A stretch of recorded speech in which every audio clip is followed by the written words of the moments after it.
Welcome to this classic edition of the Northeast Texas Game of the Week, featuring football, baseball, and basketball games of the high schools of Lamar County. We are digging back into our library spanning over 3 decades of high school sports to bring you some of the most exciting games of the past. We will be right back with this week's game.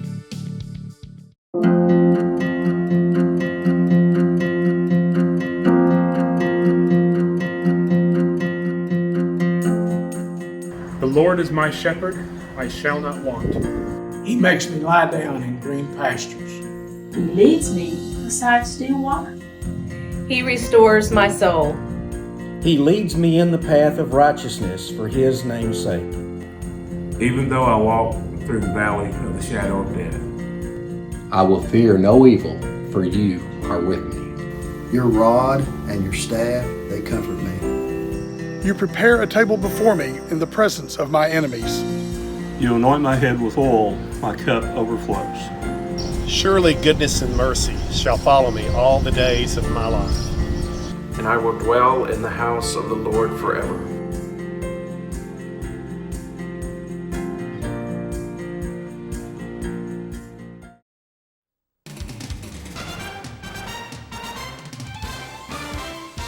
Stadium signed up tonight's Northeast Texas Game of the Week between the Paris Wildcats and the Texas High Tigers. Greg Cunningham here with Joe Eichelhart. And Joe, these two teams come into district play with identical records, and we always look for Texas High to throw a lot, and should tonight be any exception? Probably not, Greg. I was just telling you before we started tonight that it seems like Nathan Vasher's been playing for 4 years, and he's always been a thorn in the Paris Wildcats side, and I'm sure we're going to see a lot of Mr. Vasher catching the football tonight. Joe, we've done a few Texas High games over the years, and a name that comes to mind is Josh Northcutt, a quarterback that played for them for a few years. The Tigers have lost him to graduation. Who is the new guy, and what's he been doing? We don't have to worry about him anymore. New guy is Brad Benson, completing 61% of his passes. He's thrown for over 1,000 yards already this season and 12 touchdowns. Texas High has a very potent passing game, and it'll be a test for the Wildcats secondary tonight. And over the years, or at least as long as we've been doing games, Texas High has probably had the most potent passing attack in District 15-4A. Yeah, there's no doubt about that. They throw the ball real well, better than anybody else in our district. Our district predominantly is a running district with the exception of Texas High. Texas High comes in, I know they were picked toward the bottom of the district this year, but they're coming in with a 5-1 record, 1-0 in district. And who was the one on? Who did beat them? They're 1-0. They beat the team picked to win the district this year, Greenville, last week. I thought you were talking about their loss. No. No, they upset Greenville last week, which was a very big statement to be made all throughout the district. I know they beat their perennial rivals, Arkansas High, very handily this year, and they played a pretty tough pre-district schedule, and they're going to be a force to be reckoned with. Joe, reading in the Paris News today, they interviewed Texas High coach Barry Norton, and when he talked about the Greenville game, he said that wasn't an upset to them. Yeah, they're obviously got an awful lot of confidence. They've played well in pre-district, and they obviously think they've got a great chance of winning this district. And having a win over Greenville already is a very big plus for them. They hold any tiebreaker over Texas High, over Greenville rather. And those tiebreakers become important as the district season winds down, and they have to find 3 teams to go to the playoffs. Well, and speaking of undefeated teams in the district right now, the Paris Wildcats are undefeated, and Paris Wildcats are off to their best start in 10 years. They're 5-1 coming in this week, 1-0 in district after a big win over North Lamar last week. So we've got two of the 3 unbeaten teams playing.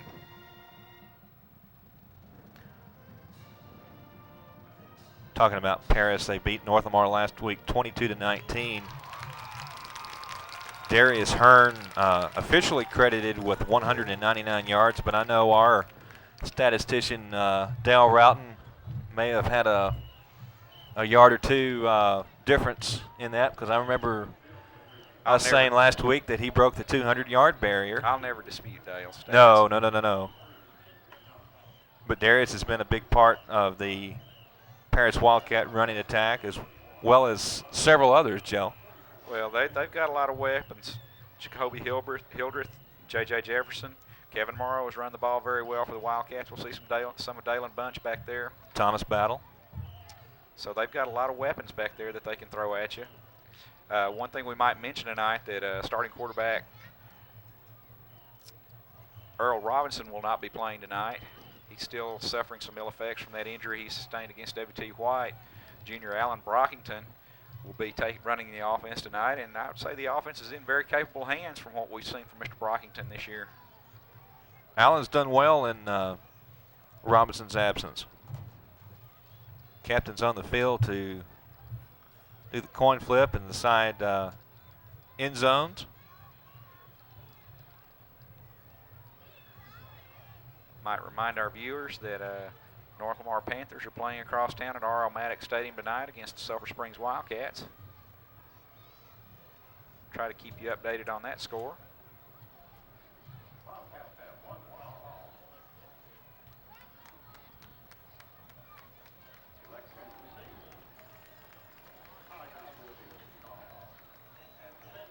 Greg, the Wildcats want the ball first.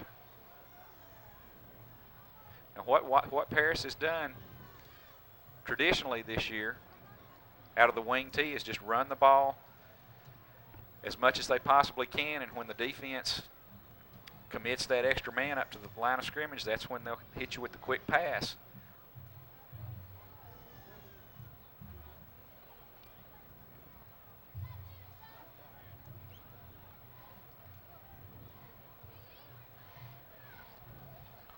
And also you've seen when defenses start committing to the inside that the Wildcats will try their scatter, their sweep play to either side to stretch the field. Paris has a lot of speed, but Paris is going to be seeing a lot of speed the rest of the year in district play.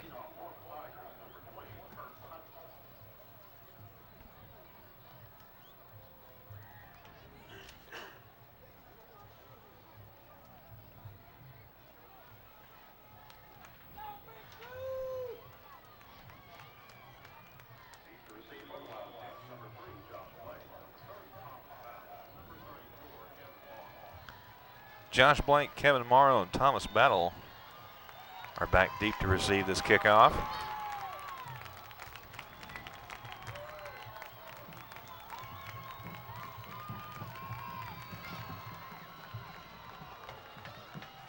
This is Thomas Battle. He'll get to about the 30-yard line where the Wildcats will start off.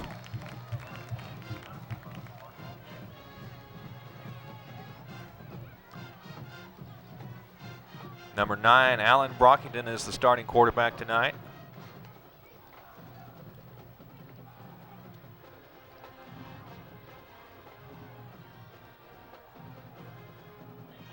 Number 28, Darius Hearn, is the starting tailback, with Kevin Morrow, number 34, the starting fullback.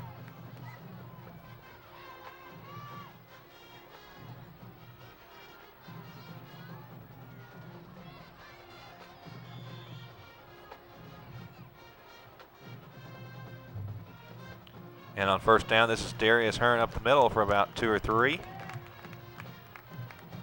Greg, we might add that this Texas High defense is only giving up less than 80 yards a game, I believe, rushing.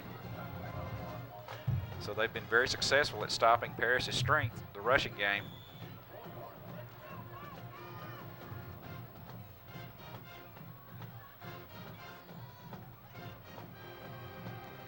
Darian Milton checks in for Sean Jones on second down and 6.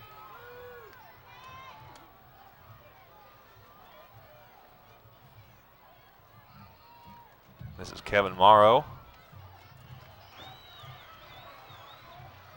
Maybe a pickup of 1.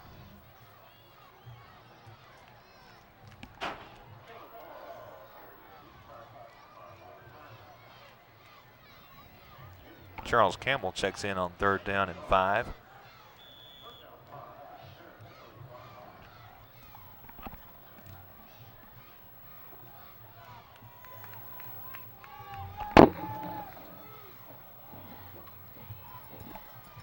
Campbell's in motion. And this is a scat to Hearn. And he breaks the outside, has the first down across midfield.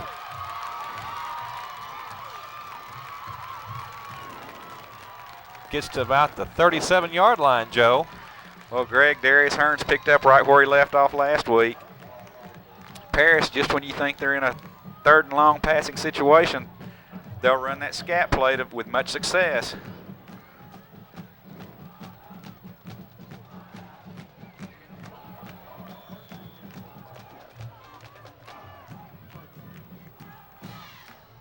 So it's 1st and 10 Wildcats on the Texas High 36-yard line. We're just underway. This is the first drive of the ball game.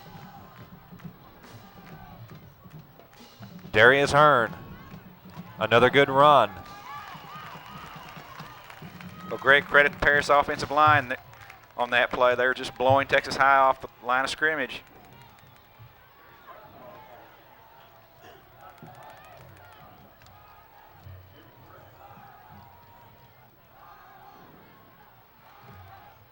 Paris is on the far side of the field. Let's see if they might run scat to this side. On 2nd down and 2. And here we go. Morrow on the lead block. And the Tigers Texas High sniffed it out. That was a good call, Joe. Tigers had their defense very wide that time.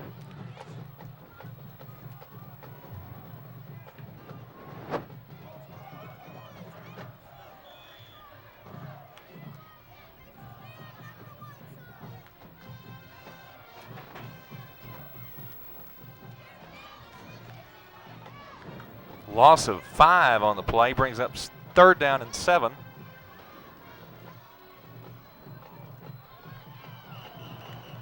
Whistle before the snap. Sean Jones gets an early start. Penalized the Wildcats 5 yards.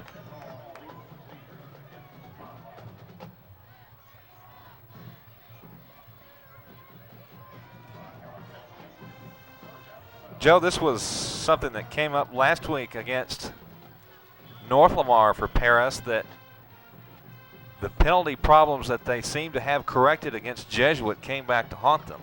Yeah, they were penalized an awful lot last week.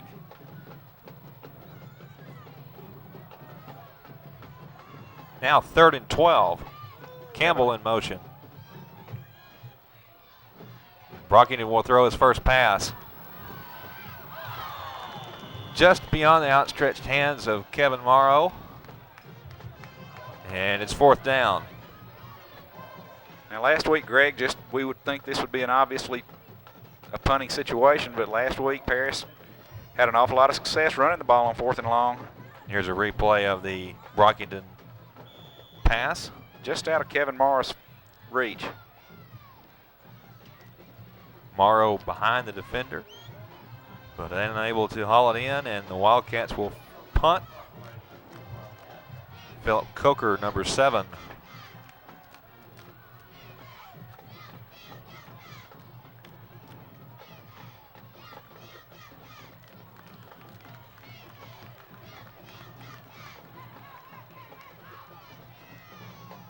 They're going to spot it at about the 15-yard line. And we'll get our first look at number 2, Edward Vinson, the quarterback for Texas High.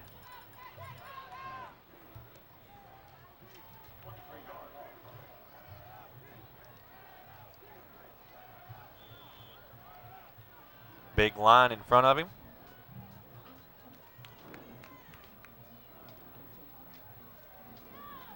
Quick throw out to the left side is complete. Nathan Vasher, Joe, there's your guy. I know one of the things that the Texas High coaching staff really got their attention from watching the film last week was Courtney Bills. He had 5 tackles for losses last week.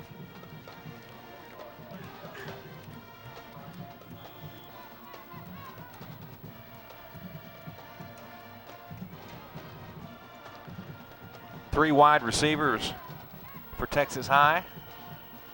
And a whistle stops play.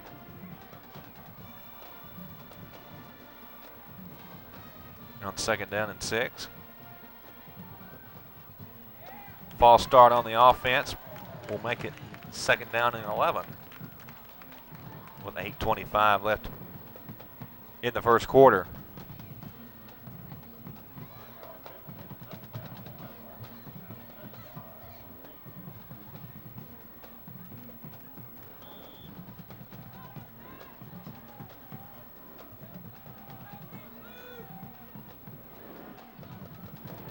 Vincent with a 5-step drop will throw across the middle, and it's almost intercepted. Elvin Weekly nearly got the rebound on that play, Greg.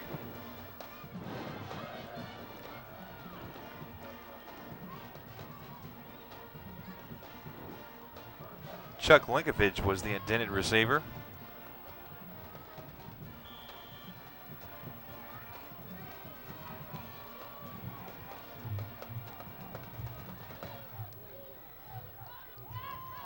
Third and 11. Big tight end number 87, TJ Pierce on the near side. 6'5", 230 pounds.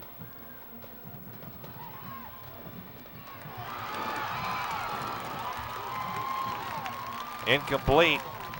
Number 32, Aaron Thompson, unable to hold on to that Vincent pass, as Vincent was under tremendous pressure that time, Joe. Andricus Dixon got good pressure on the quarterback, and that's what a defensive coach likes to have against a passing team. Excuse me, I don't believe that was Andricus. That was an outside linebacker coming in. But Vincent has had to throw on his back foot with a man in his face, and the result is an incomplete pass, and punting time now as Kevin Morrow fields the punt across midfield and to the 40-yard line. Great return. Just like a pinball machine, he just bounces off everybody. Great return by Kevin Morrow. Dale was talking about it before the game, about the heart that Kevin shows on the field, and he showed it right there. And Joe, comparisons already have been made in this booth with Kevin to college players like, well, NFL players now like Zach Thomas and Dat Wynn. They've got a lot of heart. He's got the same thing.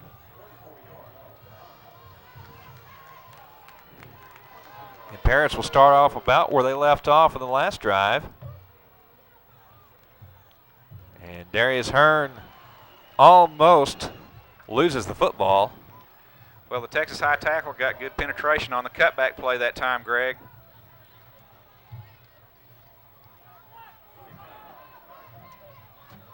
They have a very good run defense.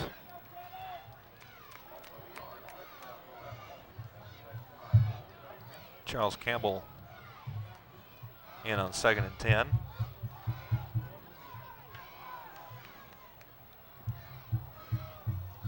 Thomas Battle is now in at fullback. And he'll take the 2nd down carry across the 35-yard line. I believe I read in the paper this week that this is the first time that Texas High has seen a wing T offense this year. They were a little concerned about not having enough time to prepare for it.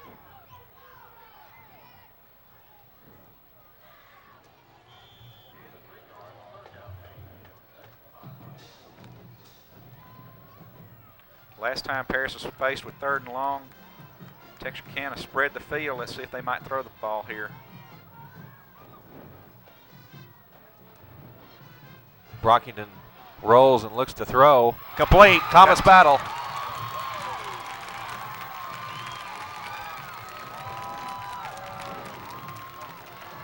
Well, Greg, I've been very impressed with the poise of Alan Brockington.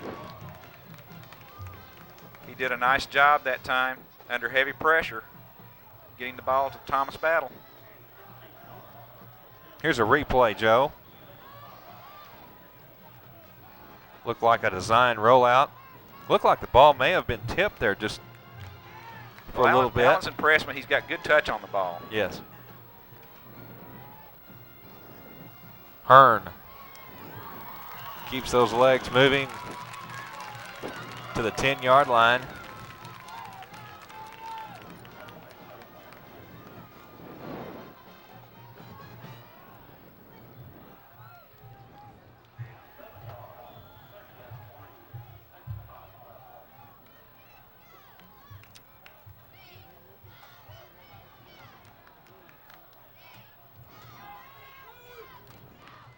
Second down and 3.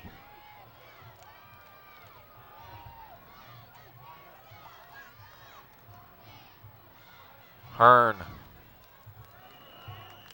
He'll be close to the first down.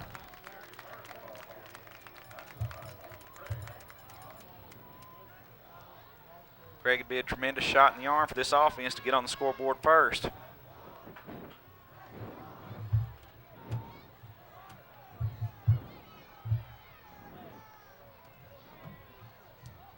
Officials are trying to see if the first down was made. Looks like they're going to measure.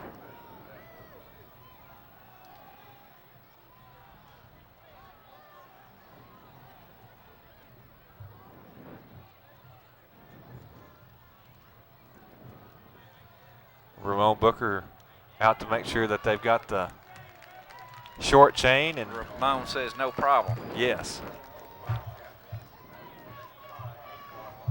Ramon with a big fumble recovery and run last week. Ramon will be wanting to race. Carrying the ball too, blocking him. Carrying the ball.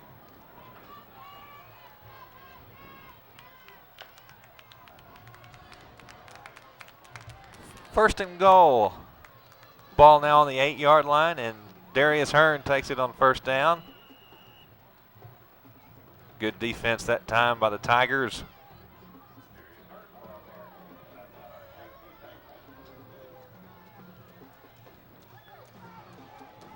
And Drake Dixon checks in for Sean Jones. And it's second and goal. Going's tough down there, Greg. On the 8.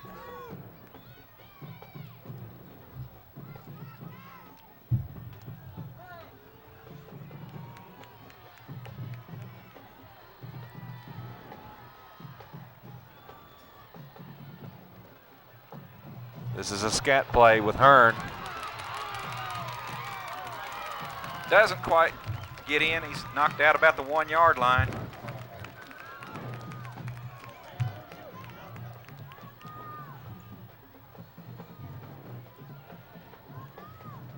Good job by the Texas High defender to stay with him and wrap him up and sling him out of bounds. That was number 23, Kendrick Young, a junior. It'll be third and goal from the 1.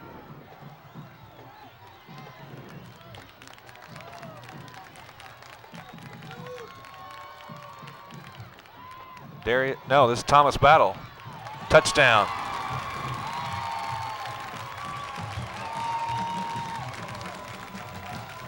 Greg, nice job by the Paris offensive line that whole series.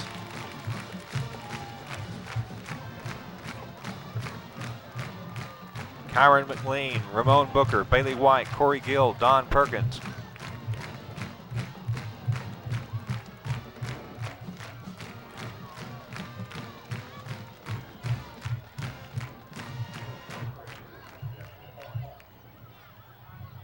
Whistle blows before the snap.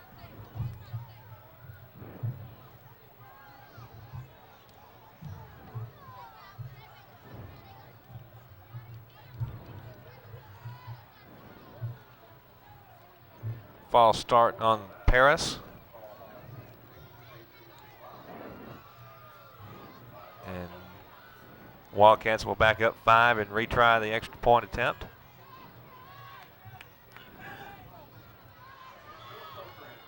Philip Coker with a hold of Alan Brockington. Is good, and Paris takes a 7-0 lead over the Texas High Tigers. 4:10 left to play in the first quarter.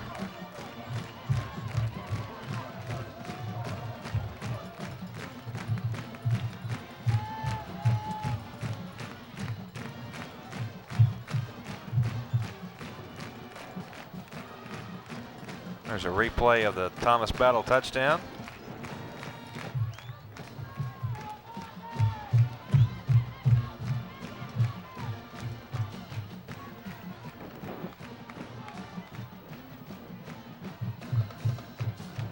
That was a 9-play drive.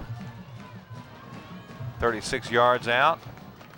1 yard run by Thomas Battle will put 6 on the board, and Philip Coker adds the extra point.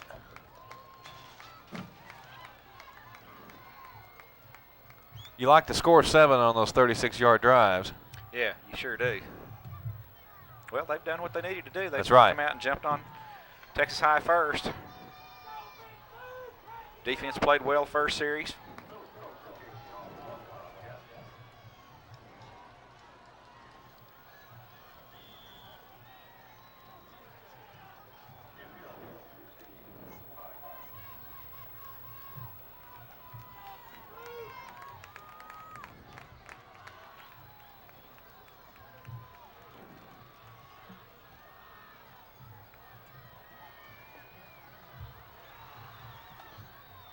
Short kick to. Ball is loose, and I believe Paris has it, Greg.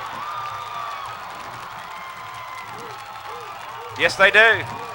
What a break for the Wildcats. Wildcats will take over on the Texas High 28-yard line.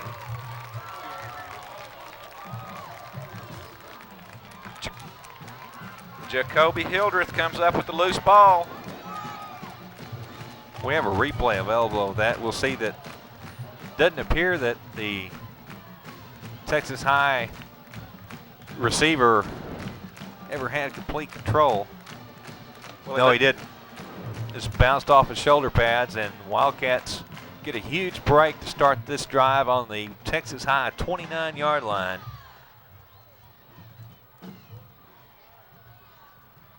Paris will throw. Brockington on the rollout. Overthrows Thomas Battle.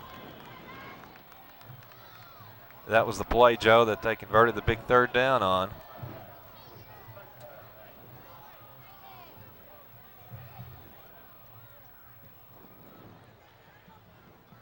Texas High is very conscious of the run right now, and Paris is trying to take advantage of them while they're in their run defense.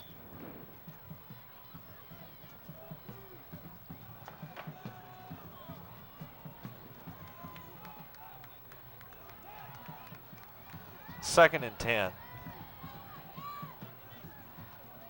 Darius Hearn to about the 25.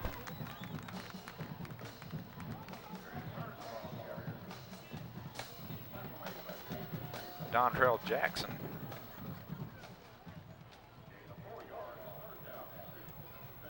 The game for the Wildcats. Good game. Set up about a 3rd and 5 for the Wildcats. Dalen Bunch also in there.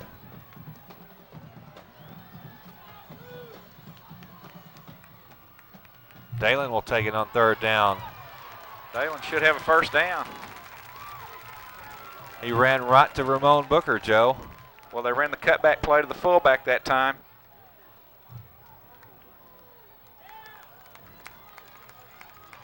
First down, Paris.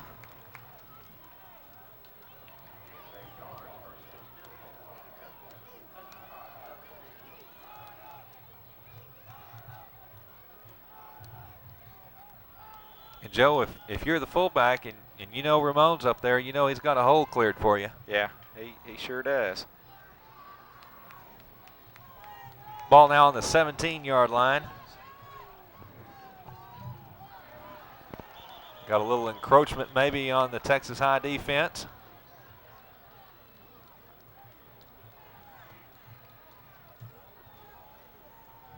Number 61, Sean Brown, seemed a little disappointed with himself.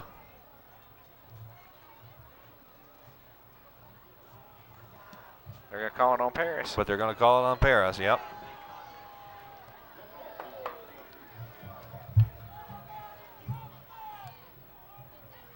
Well, Allen gave a real hard count that time. He may be bobbing his head when he's doing it.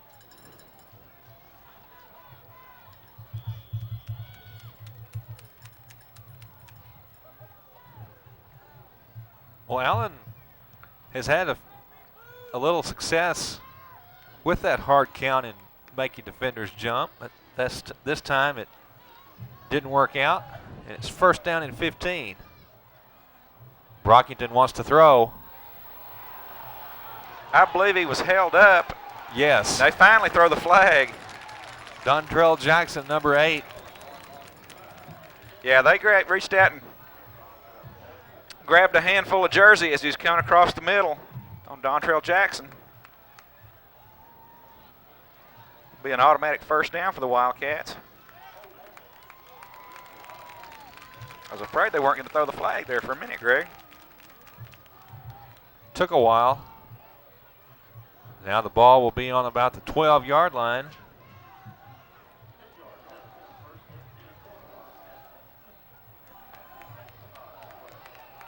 Three wideouts this time for Paris. No, they're going to call a timeout. Texas High is going to call a timeout, their first, with 2:31 left to play in the first quarter.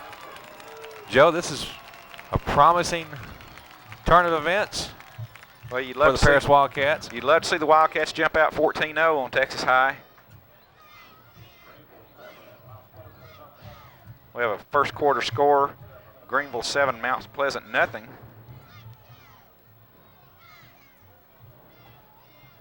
We were talking about Mount Pleasant before the game, Joe. Didn't know what we could expect from them. They were a playoff team last year. And as you mentioned, they had a pretty tough non-district schedule this year. Well, they usually always go out and play the big boys for pre-district. I know they played Nacogdoches and Denton Ryan and some 5A schools. And Mount Pleasant's never been afraid to jump in there and tangle with the big boys in pre-district, just as long as they're ready for district play to begin. And historically, they usually are.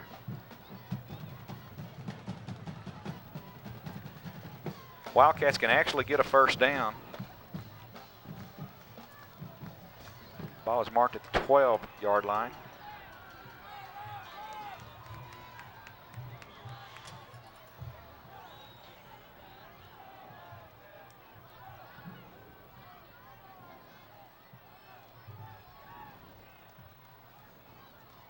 Texas High showing blitz.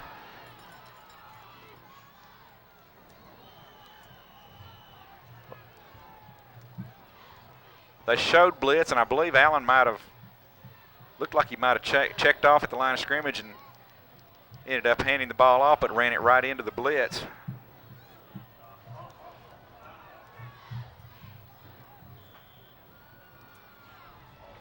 And the result is a loss of 3 yards.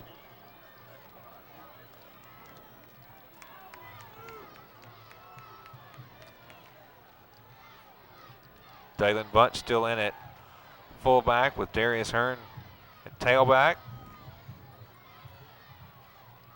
Brockington keeps it himself and gets back about the 3 yards they lost on the first play. And it brings up third down.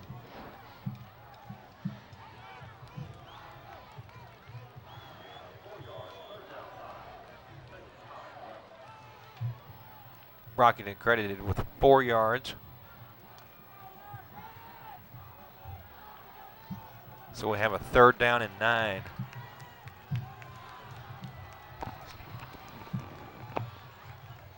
Toss on the scat play to Hearn. Number 5, Kenneth Hill for Texas High, able to get to the outside with him and prevent him from turning upfield. And Philip Coker will come on fourth down and attempt a field goal.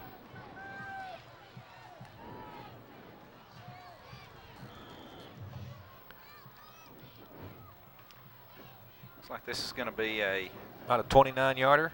29-yard attempt. Ball is on the left hash mark.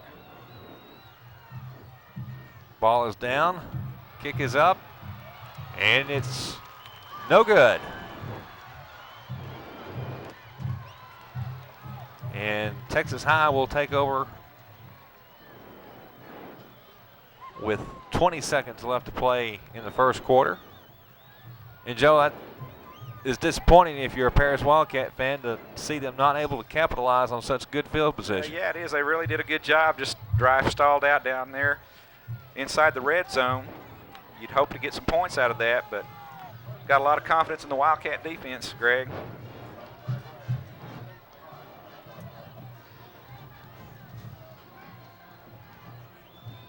Ball comes out to the 20-yard line.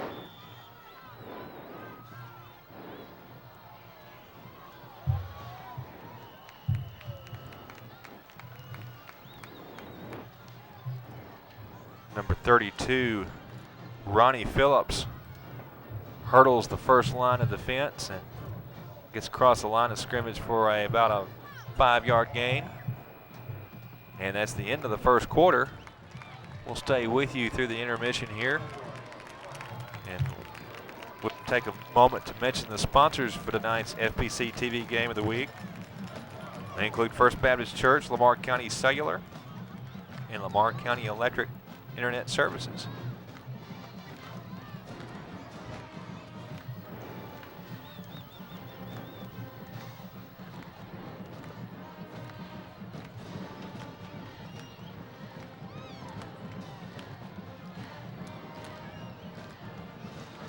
Coming into tonight's game, Paris's leading rushers as listed by the Paris News. Darius Hearn, 76 carries for 601 yards with a 7.9 average. Thomas Battle, 55 carries for 274 yards, just about a 5-yard average. Kevin Morrow, 11 carries, 108 yards. Jacoby Hildreth, 15 carries, 104 yards.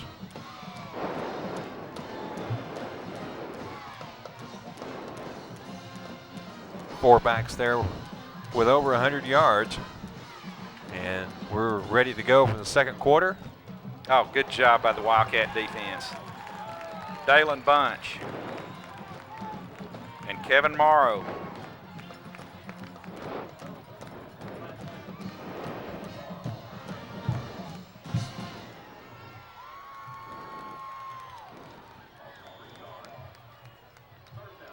Puts the Tigers in a 3rd and 8 situation.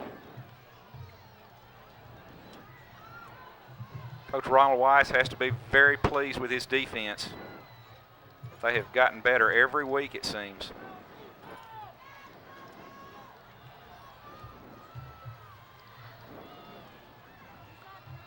Vincent wants to throw on 3rd down.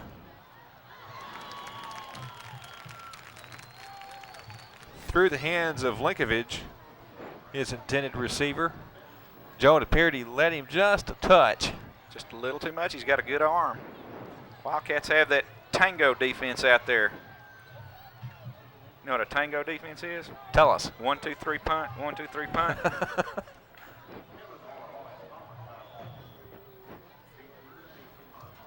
Kevin Morrow and Thomas Battle back deep to receive this punt. Kevin had a good run I back think he touched last that time. ball. Kevin tried to trip him. Did he touch it? We have not got a decision from anybody yet. I have not seen an official. The official still standing where the ball hit originally. They don't know. I honestly don't think they know. And we've got a lot of confusion here. Wildcats think they're going to get the ball, and I believe they're right. And the boos you hear come from the east side of Noyes Stadium. And I don't expect this replay to tell us whether he touched it either. Kevin went after him like he thought maybe. Well, if I had to do it make a decision strictly on body language, I'd say he touched it. Right. Because after the ball went by, he went back to touch it, to go after it. He even tried to trip him to get him down. Yeah, he sure did. Wildcats dodge a big bullet right there and will take over. And Texas High's head coach is really letting the referee have it. Wildcats come to the line of scrimmage and say, we're ready to play football. And the Texas High faithful are very upset.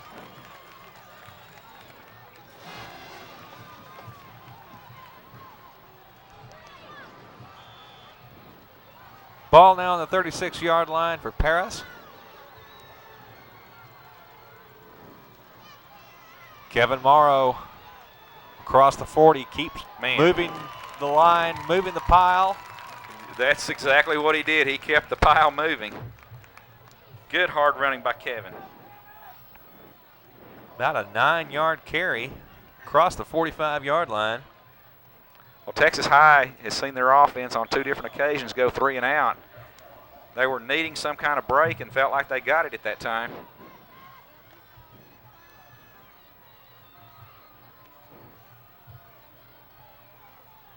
Second down and 1.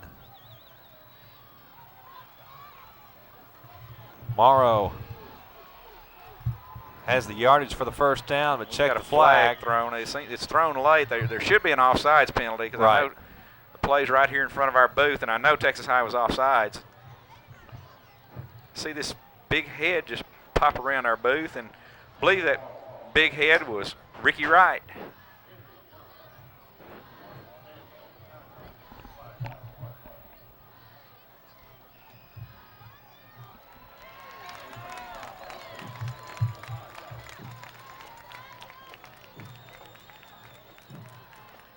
You say personal foul, Dale?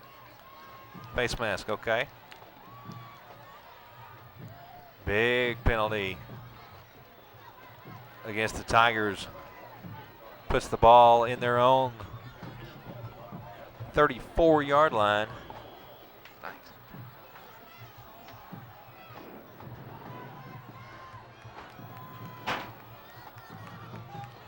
Joe back with us now. Having a little conversation with Ricky there. Flag before the snap. Yellow laundry all over the place. Yeah, I believe Andricus Dixon got a little anxious there, Greg.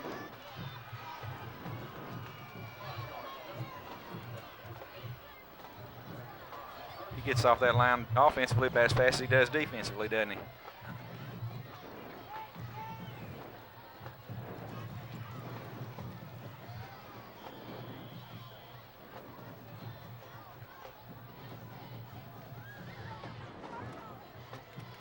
Penalty makes it first down and 15.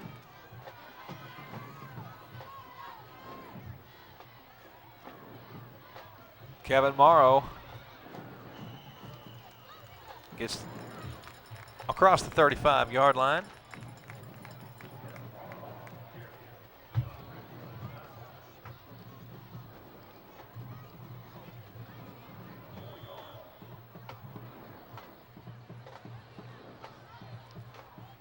He'll get the penalty back.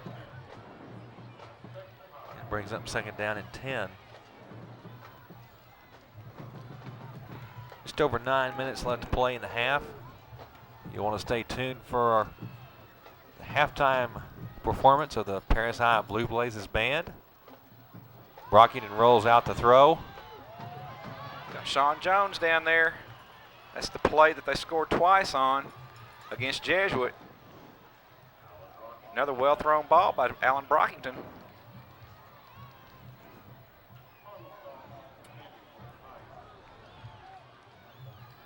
Stops the clock with 8:49 left in the half. The young man's got his war paint on.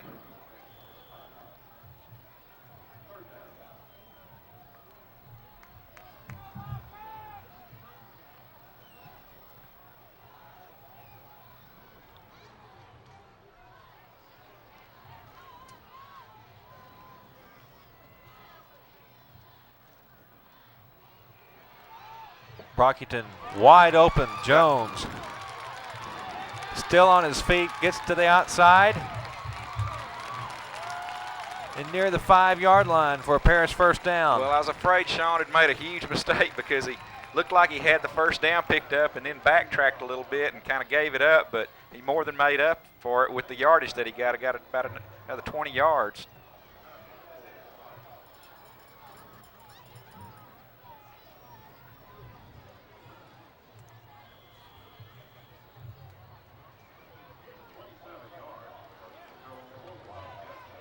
Ball will be spotted on the 8-yard line.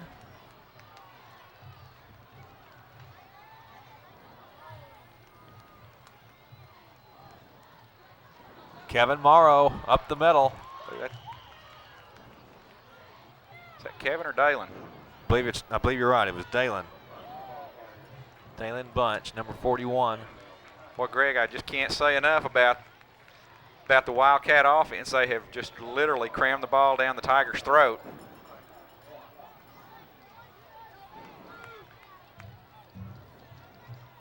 Second and goal. Ball now on the 1 yard line. Dalen Bunch and Darius Hearn in the backfield. Ball on the ground. Loose. Dalen finally covers it up.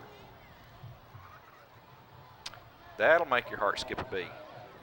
Brent Edwards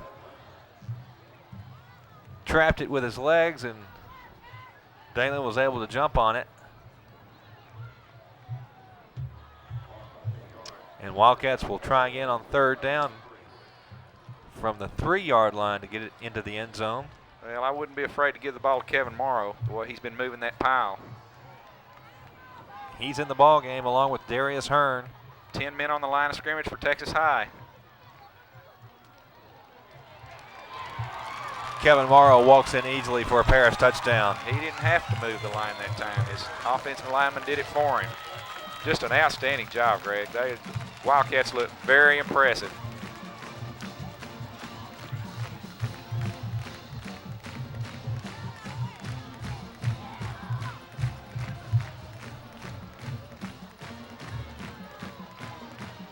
Philip Coker sets up.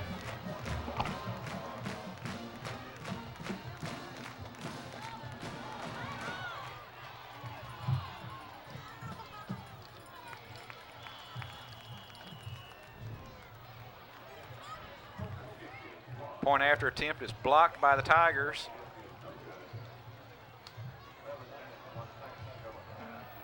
We've got a replay now of the Kevin Morrow touchdown.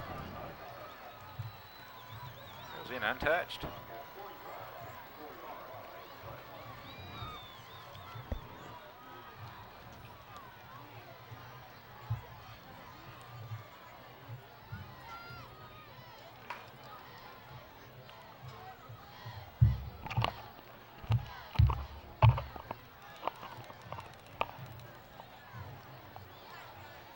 Good shot of the Wildcat fans here tonight.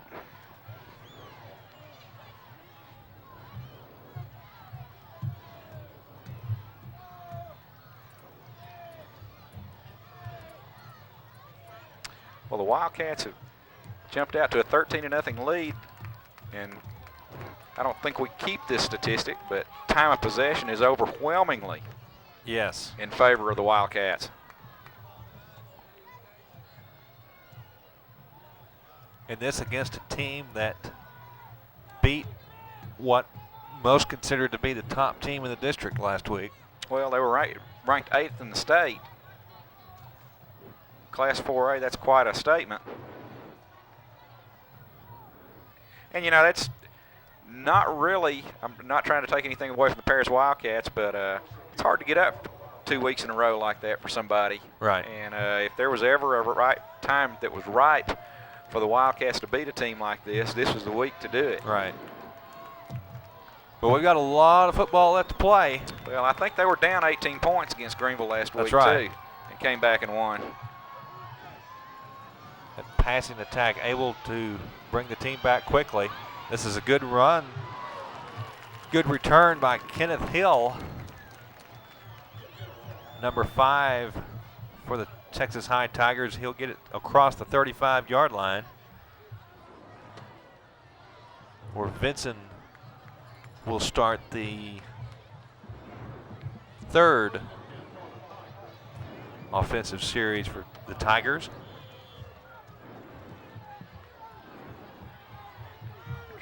Kim Ledbetter enjoying the football game tonight.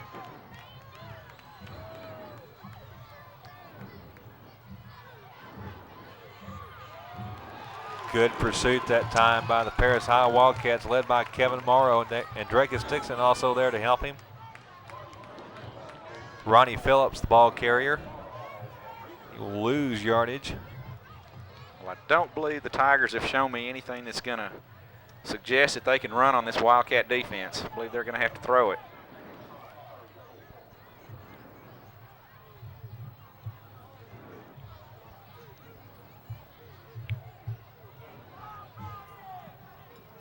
Texas High came into tonight's game averaging over 300 yards on offense per contest. Vincent wants to throw.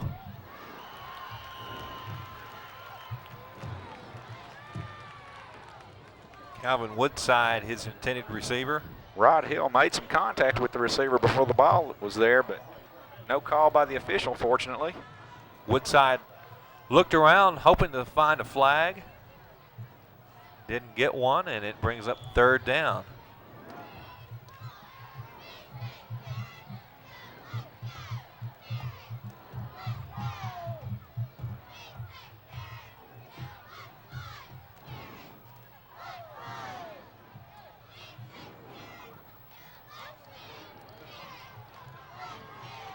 Third down and 12. And Vincent wants to call timeout. Yeah, the 25-second clock got him that time, and he wasn't going to be able to get the play off, so he wisely called timeout. 6:01 left to play in the first half. That's their second timeout. Yeah, he's already facing 3rd and 12 and didn't want to make it 3rd and 17. Good shot of the crowd here at Noyes Stadium this week. Nice crowd. This may be the last warm weather ball game we have this year. We got a little cool air coming in here. That's what they're talking talking Monday, about. don't we? That's what they're talking about. Just in time to go to football game Tuesday night. Joe, you keep talking about those Tuesday night football games. What's going on there? Well, I got a son playing on Tuesday night. Oh, okay, yeah.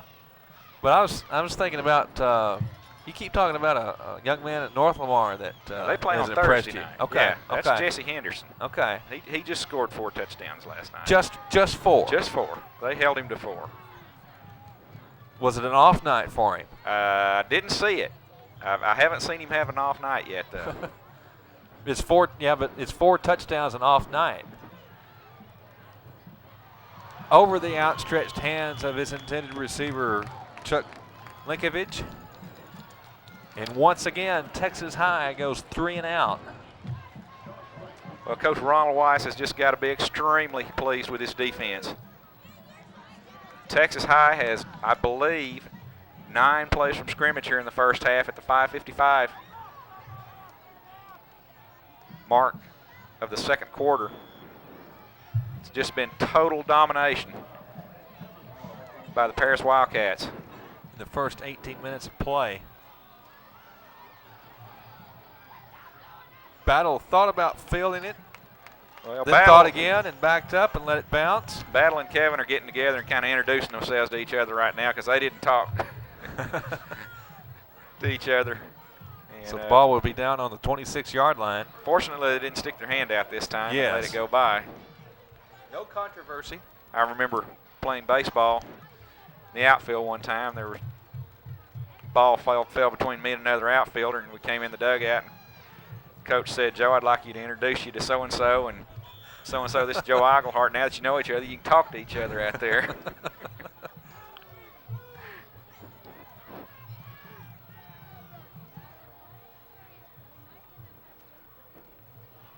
Thomas Battle bobbled the pitch a little bit, but he's able to hang on and get positive yardage out of it for the Wildcats. Also reminds me of a play a few days ago.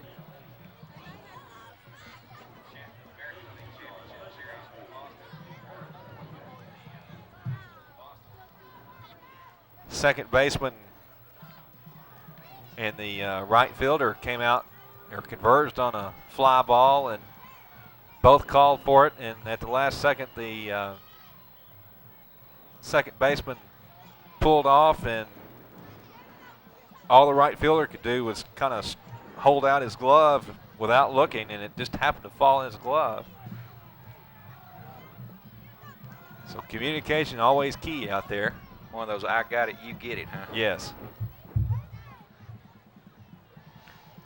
Greg, I want to take my hat off to Coach Rainey. He has obviously done a great job of getting this team ready for this game. Yes. Joe, an interesting statistic from our steely-eyed statistician Dale Roughton. Texas High total offense -1. That'll work. Sure. Coach Rainey and Coach Weiss will take that.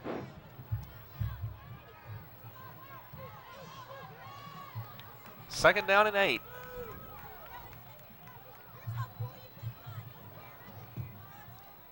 Darius Hearn up the middle, keeps moving across the 40-yard line and a first down. Darius is excited, as well he should be. Darius is feeling it. He wants the ball. I don't blame him.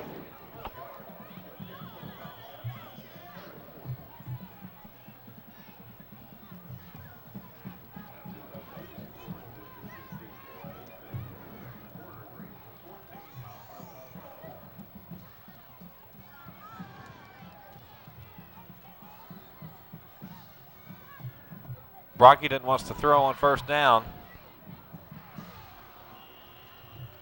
Ball bounced around a little bit. Finally down to the ground, incomplete.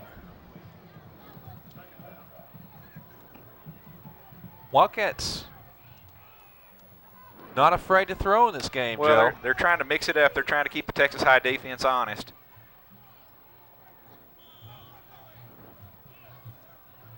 They're trying to keep their running game intact, basically, and to do that, you have to throw every once in a while just to keep them honest. Second down and 10 on the 40-yard line. You can do that when you've got enough confidence in your running game to go 2nd and 10. Thomas battle around the left side. He'll have a couple. It brings up third down and long. Make it about 7. Texas High looks like they're starting to gamble a little bit on defense with their linebackers.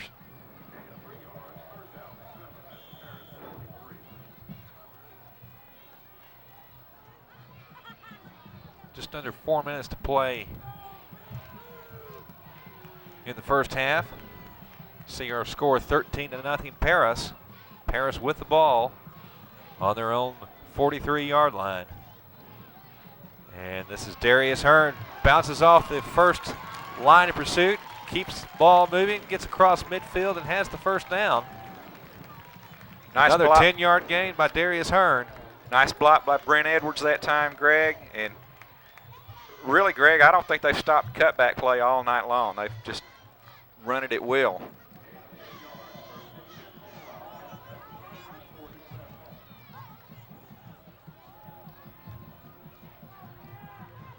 Ball on the 47-yard line of Texas High.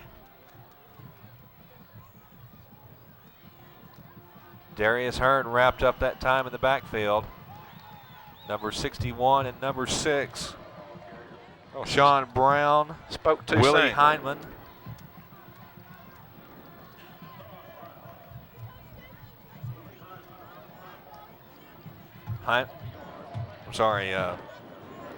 Brown, one of the interior linemen that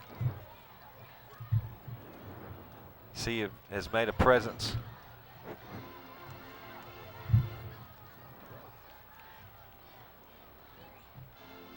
Kevin Morrow in the ball game now, and he'll be the lead blocker on scat. Darius loses his footing there and doesn't get around the corner. And it brings up another 3rd and long situation.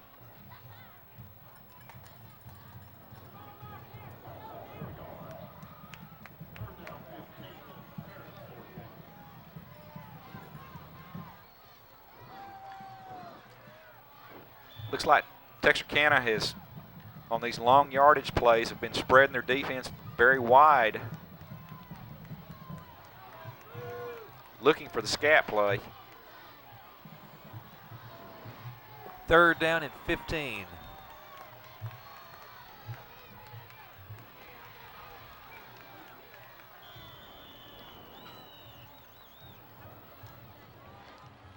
J.J. Jefferson with his first carry gets it back across midfield.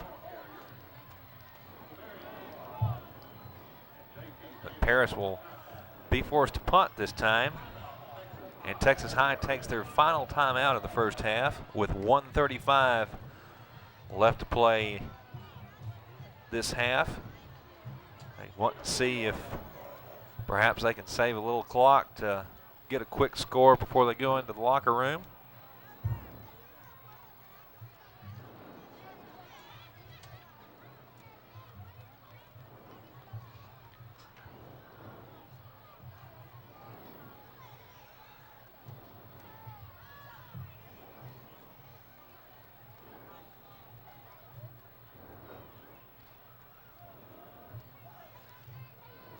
Tigers have brought a good number of people on the drive west from Texarkana.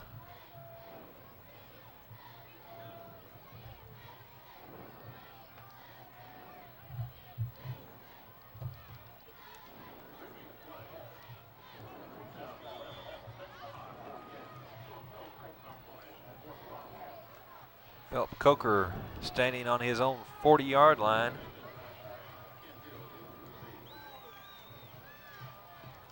Well, now, I tell you what, I've seen some dumb plays in my life, Greg. But the Texas High defender that time came in, had a chance to block the football, looked like. He stopped, let him get the kick off, and then knocked the punter down. Is that not what I saw? I think that's what I saw. We're going to have a replay, I believe. This is going to be roughing the punter. And Paris is going to get the ball back. Replay. Well, they tell me we can't have a replay on that, but I believe that's what I saw, guys. Dale's shaking his head, yes. I think he could have actually blocked the ball, blocked the kick. And he pulled up. After he got the kick off, he knocked the punter down. Well, the ball might have hurt, you know. And I'm sure his coach had something to say about that. Just knocked down the 150-pound punter. So what that does, 1:25 left in the second quarter, the Wildcats are 33 yards away from pay dirt once again and have a chance to get more points.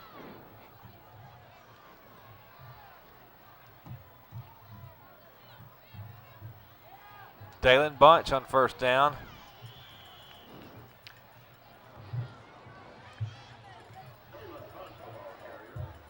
Clock continues to run. About 1:10 now.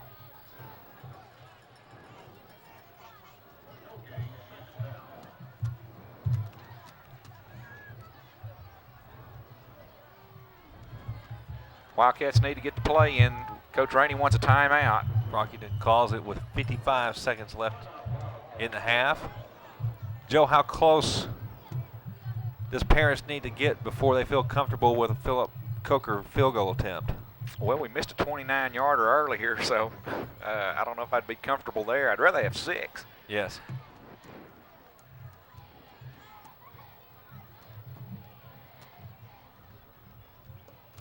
It's just been a total half of dominance. It's been a long time since I can remember a Wildcat team dominating a first half like this. I guess probably the last one was Orange team that showed up here last year, W.T. White. But this is not W.T. White.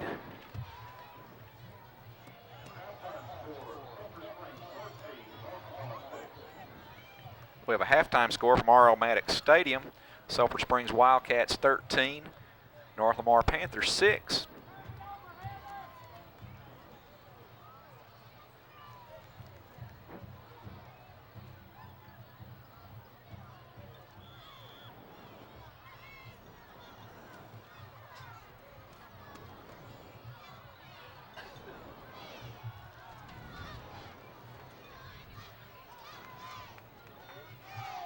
Second down and 10.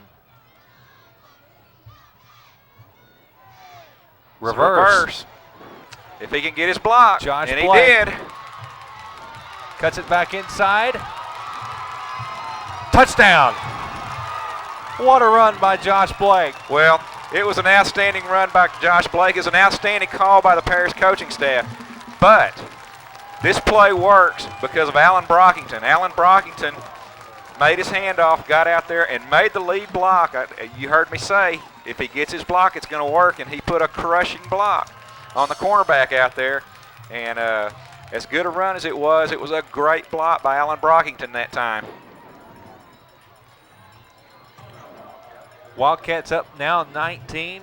Discuss what play they might want to run to go for a 2-point conversion to bring the score up to 21-0 before going into the locker room for halftime. Just a tremendous job by the Paris coaching staff. They have really prepared this team well this week.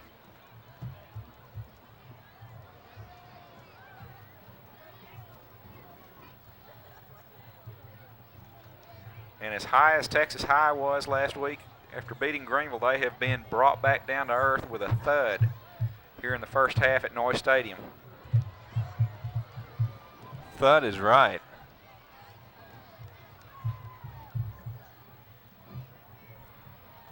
That's a fairly dejected sideline across the way. They'll have to regroup when they get into their locker room. Kevin Morrow. Right up the middle, touch. 2-point conversion is good. 21-0 is our score. Can you imagine what the Greenville Lions will think when they get hit this halftime score?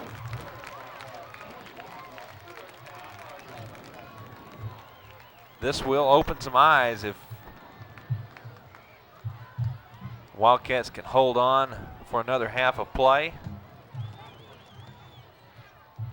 To anywhere close to the domination that they've had in this first half.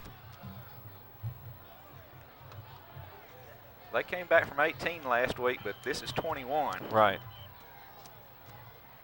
And the thing about it, the time of possession has just been totally dominated by the Wildcats. In fact, I believe we said it earlier, they've only snapped the ball 9 times. Right. And have no first downs. -1 yard. Still the total -1 offense. yard. And so you've got to be able to get the ball to be able to score, and the Wildcats have just played keep away from them. And this is a team that, as we said, averages over 300 yards a game. So they're on pace to be 150 yards below their average just for the half. Of course, you know that the Texas High Tiger coaching staff will make adjustments or attempt to while they're in the locker room. Well, they've got to figure out a way to stop the run somehow. Right. They've also got to figure out how to gain some yardage. Well, that was just an outstanding call by the coaching staff that time.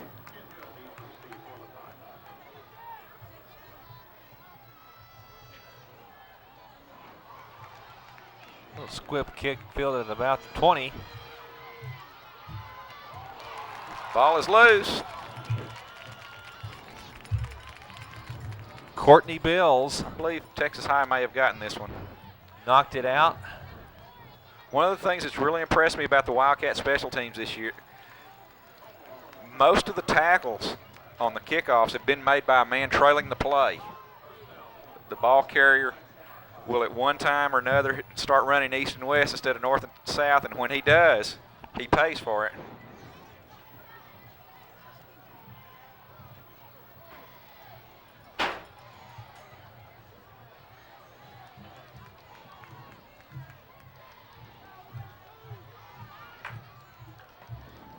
Vincent from the shotgun.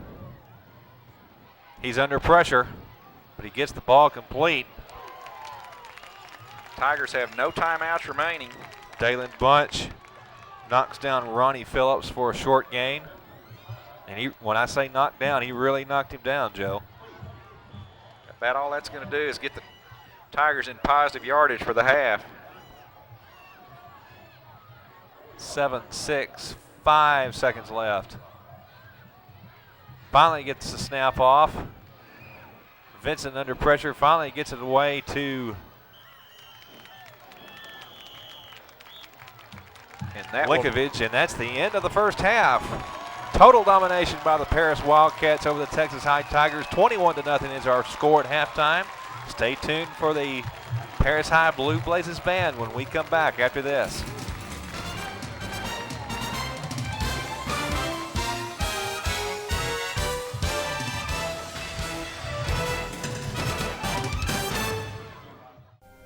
God has called us to go into the world and to care for the dying, to care for those that are suffering.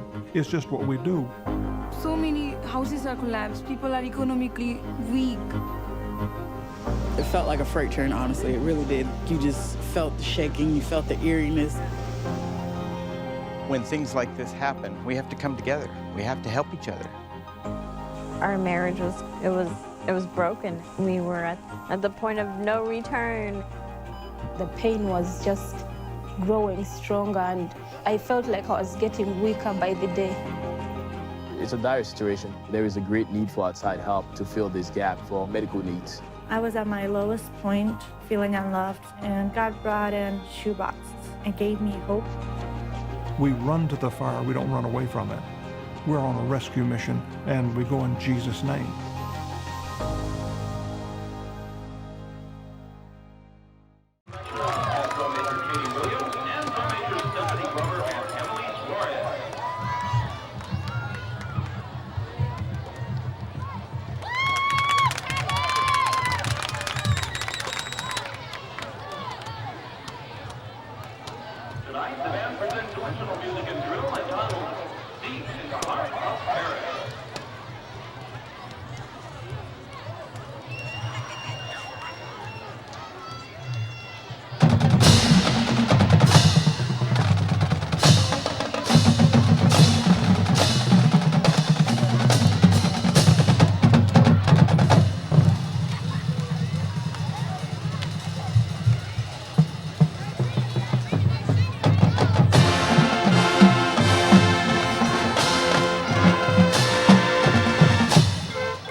Lord is my shepherd, I shall not want.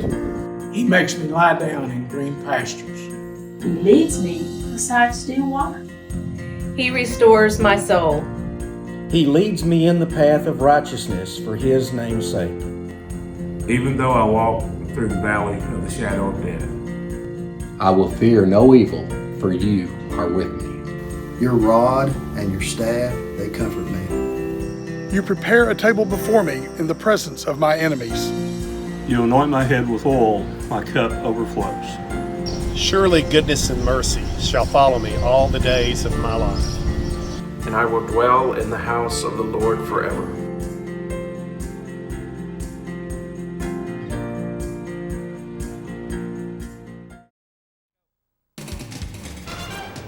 Welcome back to Noise Stadium. This is Greg Cunningham along with Joe Eaglehart. Joe, you have some first half statistics for these Yes, we two do. teams. It won't take long on Texas High. Rushing the ball, 3 carries, 0 yards. Passing, 3 out of 10 for 27 yards. Total offense, 27 yards. They've lost 1 fumble. Penalties, 4 for 45. 1 first down. 3 punts for 41-yard average. However, on the Paris Wildcats side, they've rushed the ball 30 times for 144 yards. 2 of 6 passings, 41 yards. 185 total yards offense. 9 first downs. 1 fumble. They did not lose it. 4 penalties for 20 yards, which is a huge improvement over last week. Leading rusher for the Wildcats, Darius Hearn, 16 carries, 68 yards. Kevin Morrow, 4 carries, 23 yards, including a touchdown. Wildcats very impressive from the first half.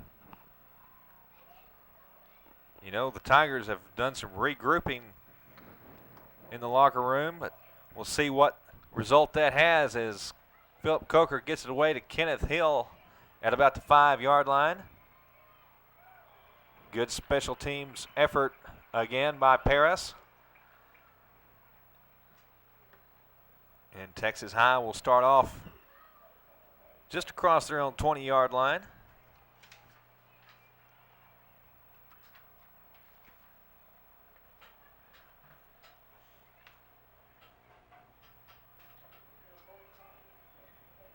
$21-0 is our score.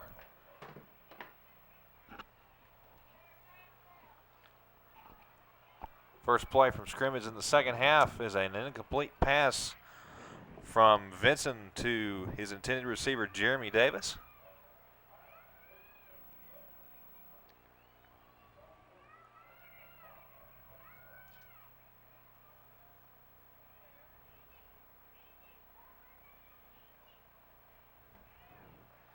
As we get scores from other District 15 4A action, we'll pass it along. 3 wideouts this time for the Tigers on 2nd down and 10. Little misdirection in reverse set up this time. Flags on the play. Yeah, we're going to have a clip coming up on Texas High on Andricus Dixon. Nathan Vasher finally wound up with the ball. Clip or hold. Tigers will be backing up. It's going to be a hold, rather. Good penetration by the Wildcats to disrupt the play and slow it down. They weren't able to make the tackle in the backfield.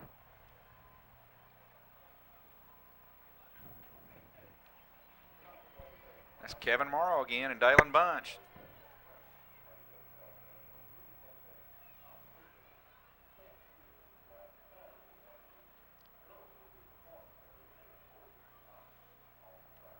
Well, the speed throughout the whole defense of Paris High has been very impressive. Well, it has. And this is a relatively young defense, Greg. I believe they've got 7 underclassmen. Only got 4 seniors starting on this team. They'll be a force to be reckoned with next year also.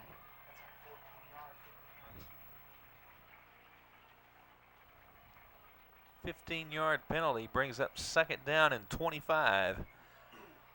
4 wideouts this time for Texas High as Vincent is in the shotgun.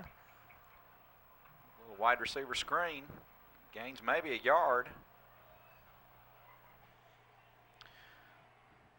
Greg, I saw Janae McKinney at halftime, and I'd like to congratulate the Paris High School varsity girls volleyball team who defeated Texas High tonight 15-4, 15-5 in straight sets. Good for them. They continue to lead district. Spread formation again. Vincent again in the shotgun.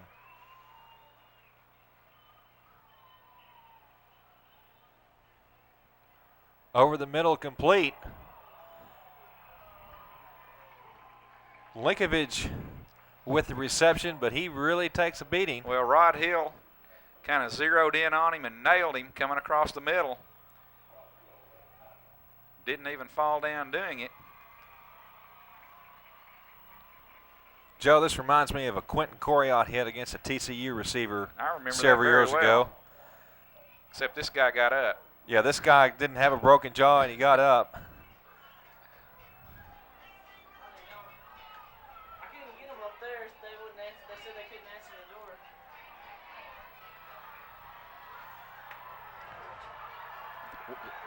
Wildcats are back in punt formation, and Texas High is going for it. And they get the first down.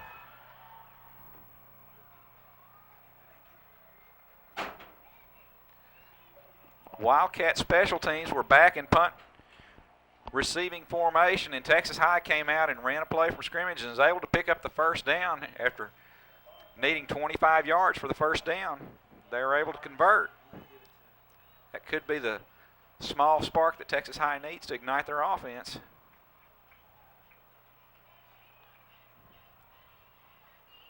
Vincent on first down throws complete to number 80, Miracle Hendricks. Well, Josh Blake was giving him a good 12-yard cushion that time, and he had to just take that pass. It was there for the taking.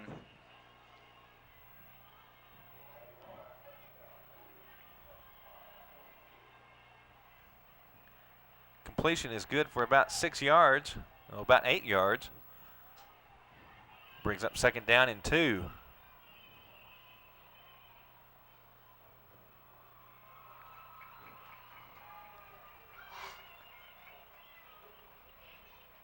Kevin Morrow goes flying over the pile, kamikaze style, trying to make the play. Ronnie Phillips, ball carrier, will be close to first down. They're going to measure it.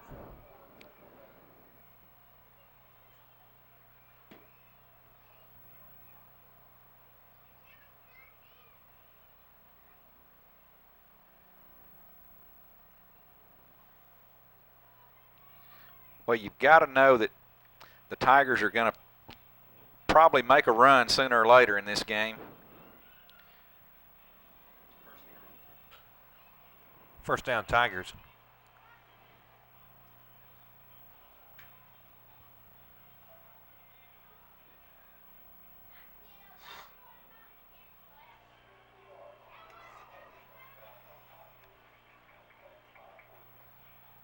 Ball now on the 48-yard line of Texas High.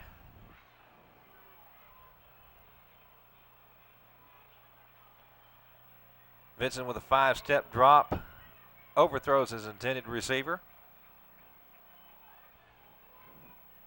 That's Calvin Woodside.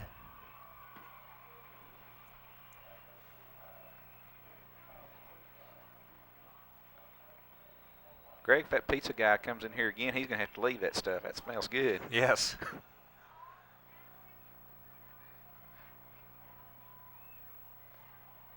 Kind of chased him out of here first time, but he's really trying to give us that pizza, isn't he? Yeah. On the draw.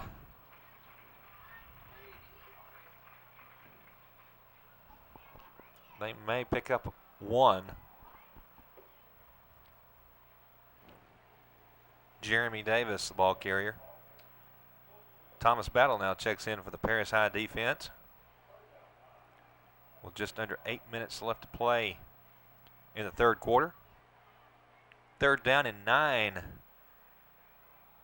With 3 receivers split wide. And Vincent in the shotgun formation. Vincent has a man wide open. This is Miracle Hendricks. He has a first down across the 30-yard line of Paris. And Rod Hill slow to get up, but he eventually shakes it off and gets back in there. Here's a replay of the reception. Do you hear another that? big cushion there, Joe? Do you hear that name Miracle and wonder what possessed someone to name their child Miracle? I tried not to, but yeah. Makes you wonder, doesn't it?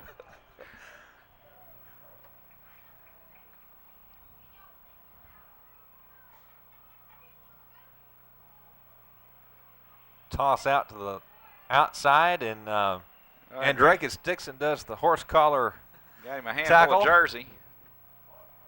I mean, if somebody was going to be named Miracle, it probably should have been Jesus, shouldn't it? You would think. That's not what the Old Testament prophecy said, is it?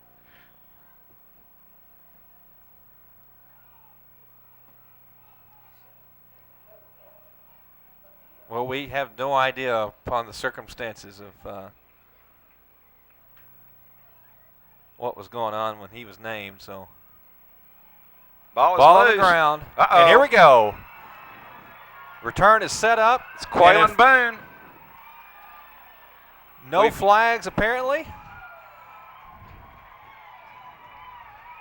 Well, and Greg, that's just about like getting the stuffings kicked out of your stomach, because Texas High had their first drive of the night going, had moved the ball well into Paris territory. On the 28-yard line of the Wildcats, they pick up the fumble and go 72 yards. Here's a replay. For a touchdown.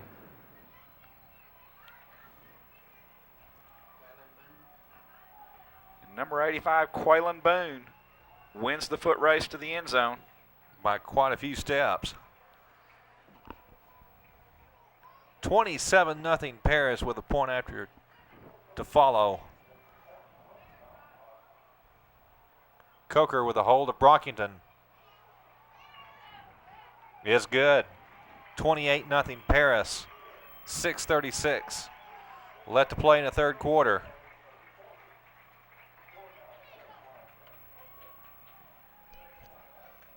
And Joe, who would have predicted this? Well, I certainly wouldn't have. Thought we might have a close game. Certainly not a blowout. Still a lot of time left for a potent passing attack like Texas High to come back, as they came back from 18 last week against Greenville, the 8th-ranked Greenville Lions. They're going to have their hands full this week. There's 6:33 remaining, 6:36 rather, in the third quarter. And they've got to put 29 on the board to win this one. And they have not stopped the Paris Wildcat offense on any kind of consistent basis tonight.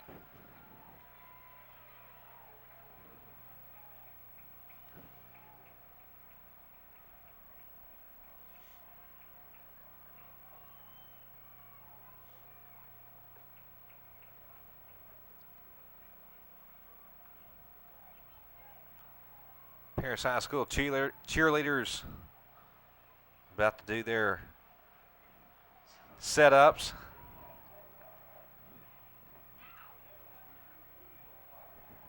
You're right. Push-ups. Excuse me. Now, Greg, good Aggie ought to know the difference between push-ups and sit-ups. Even a bad Aggie should know the difference.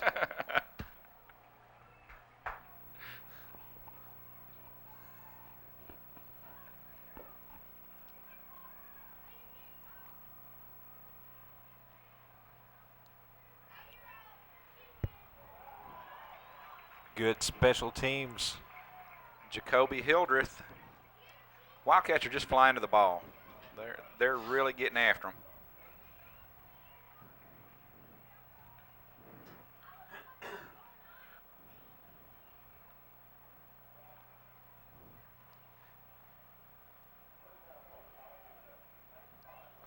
Well, Joe, maybe it's the fact that all that good Bailey Clements pregame food is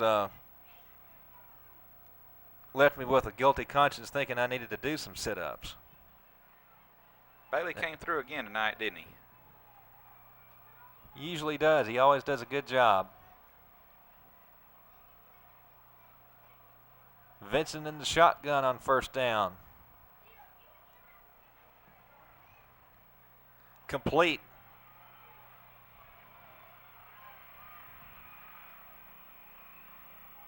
Good run after the catch by Linkovich, Chuck Linkovich, the senior.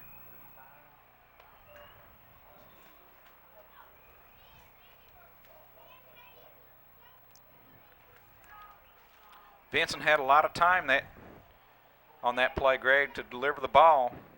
Most good quarterbacks, you give them time, they'll get the job done. That's right. Like in the first half of that Dallas Cowboy Philadelphia Eagle game, Troy Aikman on some pass plays had all day even to write a book before he threw the ball. Quarterback draw, and he loses the ball, and the Wildcats have this one. Kevin Morrow strips it. Dalen Bunch lands on it, and Paris dodges another bullet. Well, Greg, if you're Texas High, when you see this kind of stuff happen on two good offensive drives, you're about ready to just go ahead and get on the bus at this point and just go on back to Texarkana before it gets worse. When that kind of stuff starts happening, you know it's not your night.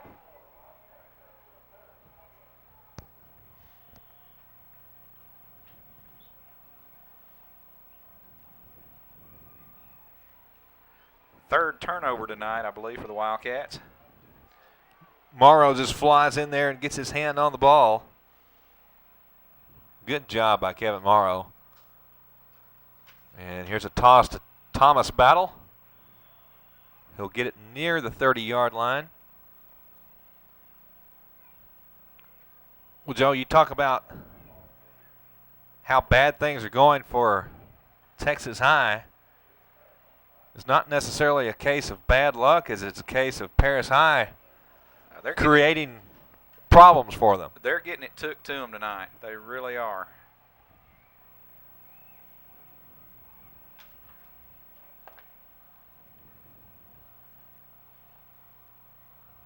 Now, they may have some arguments about for instance, a turnover on a punt and so forth, but they can't argue that Paris has really outplayed.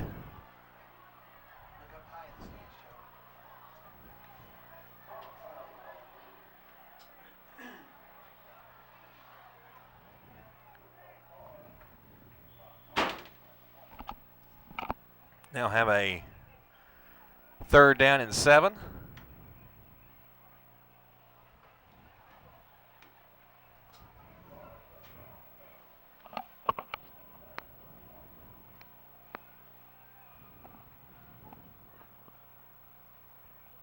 Darius Hearn stood up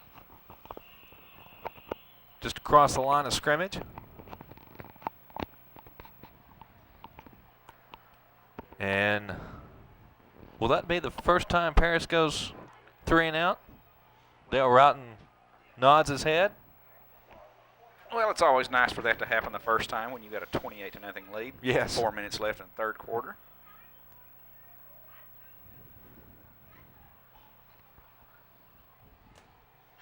Nathan Vasher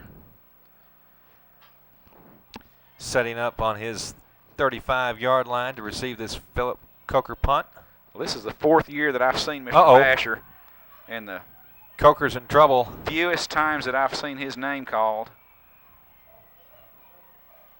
High snap gets over Coker's head, and Coker has no choice but to field it and be tackled on his own 15-yard line. Well, this may be the break that gets the Texas High Tigers on the scoreboard finally. Yeah, when you're down 28-0 in this stage of the game, you've got to have some breaks on special teams. You're not going to be able to make it happen just offensively and defensively. You've got to have some breaks on special teams, and that may be the break that Tigers needed.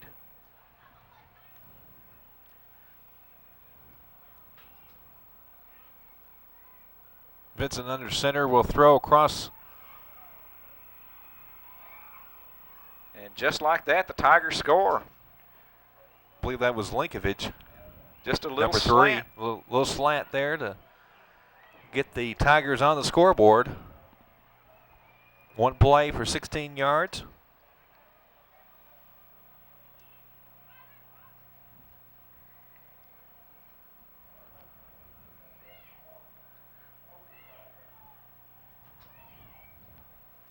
Joe, this reminds me of a situation that the Aggies faced last year when they had a 28-7 lead against an opponent that they weren't supposed to beat. And we hope, for the Wildcats' sake, that it doesn't turn out like that game did, where the Nebraska Cornhuskers came back and got 14 more points and made it quite an interesting ball game before it was all said and done. Well, I'm not too worried right now, simply because the Tigers have not shown very much of an opportunity to stop the Wildcat offense. I believe the Wildcat offense can still control this game, and basically that's been the big part of this game. The Wildcats have just kept the ball away from the Texarkana.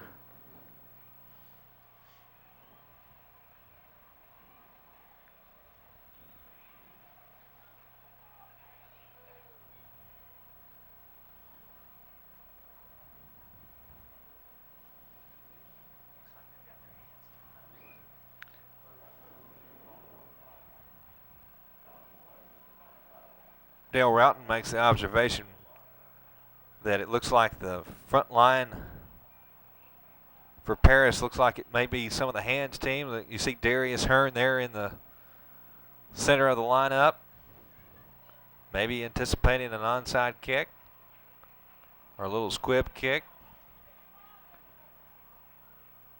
They'll kick it deep. And this is Josh Blake. He'll be almost, yes, he will be caught from behind, not by the second defender, but from the first. Or the first, but the second. And Paris will have it on about the 29-yard line with 3:32 left to play in the third quarter. Biggest thing the Wildcats can do right now is hang on to the football, Greg. They don't need a turnover. Just going to need to continue to use good clock management. Clock is probably their biggest ally right now.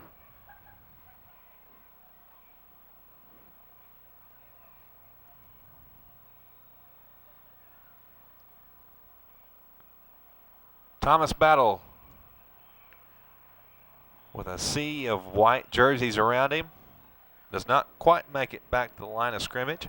Well, there's no doubt there's renewed enthusiasm on the Tiger defense at this time.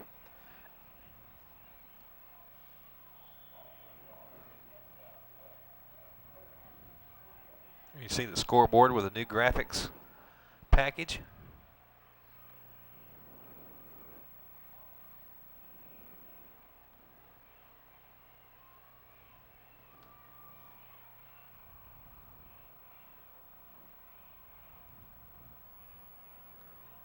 Thomas Battle again. Again, just gets to the line of scrimmage, and it's 3rd and long.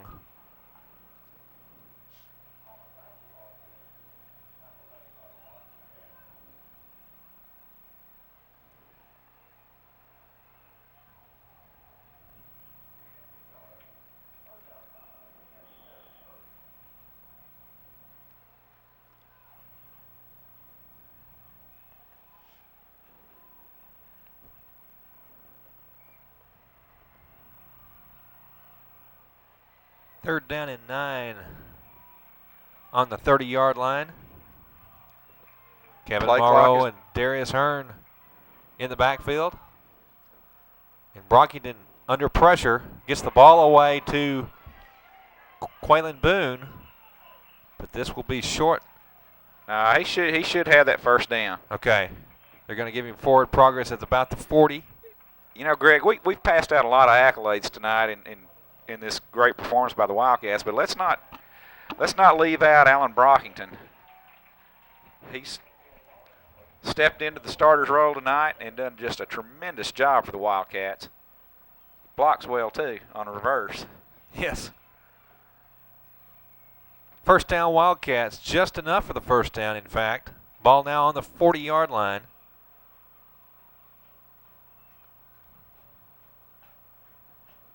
Darius Hearn stopped in the backfield.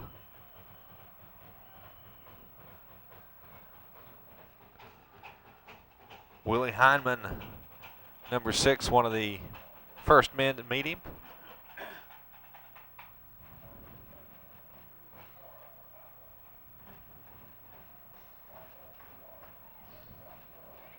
Loss of 2 yards.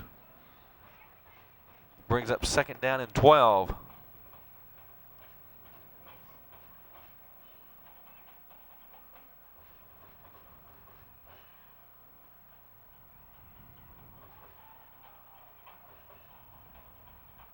Hand off to Kevin Morrow. He'll get it to about the 43-yard line.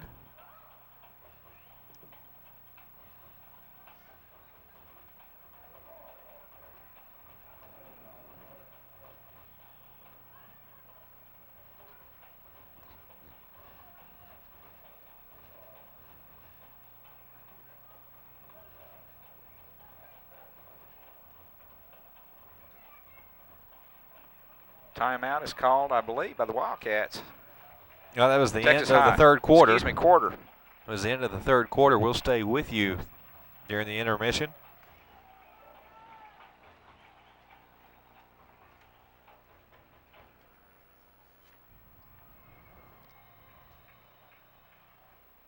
Well, Greg, if the Wildcats are able to hang on and win this game, which I'm assuming that they will, to be 2-0 in district at this point is a huge jump with 3 games to play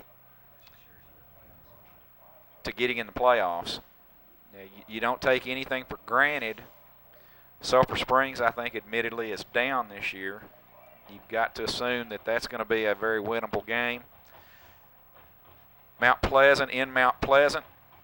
Always tough. Been there many times, and that's tough. That's like the Aggies going to Lubbock. Yeah, but it's going to be tough there, and then you've got to go to Greenville also. So the Wildcats' easiest game on the schedule from this point on will be here at Noyes Stadium in 2 weeks. But they've got to go on the road to Mount Pleasant next week and then go to Greenville to close the season. You've got to believe if they can win one of the next 3 games, they'll qualify for one of the 3 playoff spots. Coach Rainey is going to want to win all 3 of those games. And I think that's very possible from what we're seeing in this team. Third down and 6. Charles Campbell in motion. And this is a scat play to Darius Hearn. Kevin Morrow tried to get the lead block, but pursuit was there, and Darius not able to get around the corner, and it brings up 4th down.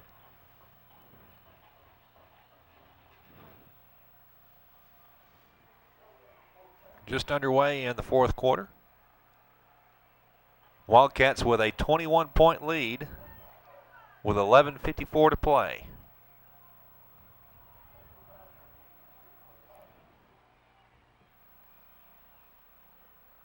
Vasher waits on this Philip Coker punt,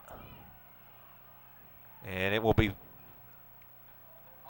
allowed to bounce at about the 35-yard line. I tell you what, we need to give an acting award to Philip Coker here because he just flat talked the referee into a penalty. He was barely nicked, and of course he goes down like he's about to die. Like he got wiped out. And it took him about 5 seconds to talk the referee into it, but by golly, he did it. Good job by Philip Coker. It's still not going to be a first down, but it's going to be about a 4th and 2. If I'm Coach Rainey, I still got to believe you want to punt the ball. However, Alan Brockington's on the field.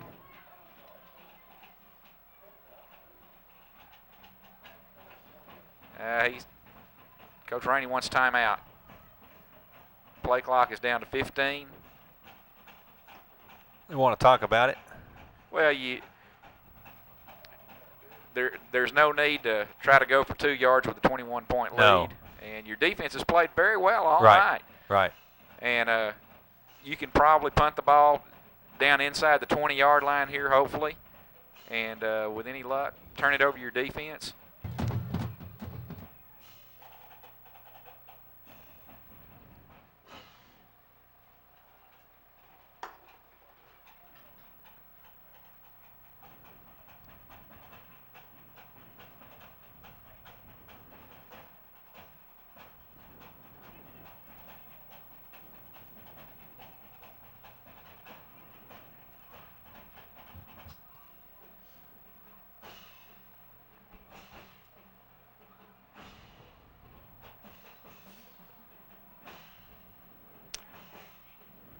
Greg, having said all of that, Alan Brockington leads the offense back onto the field.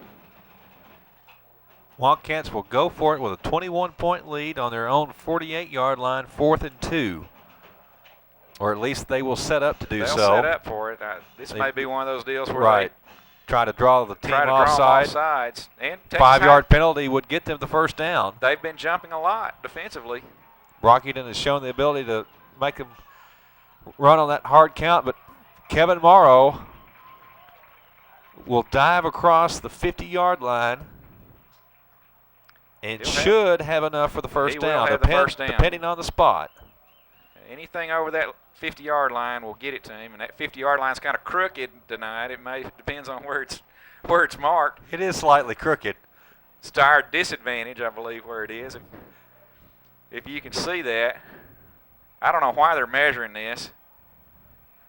Looks like he's got it by about a 5 or 6 half inches. Yard, yeah.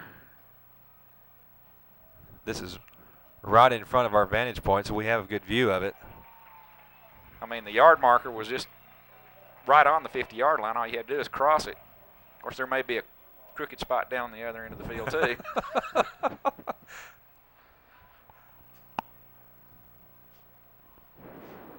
Well, you know, Joe, you held off pointing that out for 3 whole quarters. I'm proud of you. Well, we're going the wrong way to benefit from it. So. 1st and 10 Wildcats.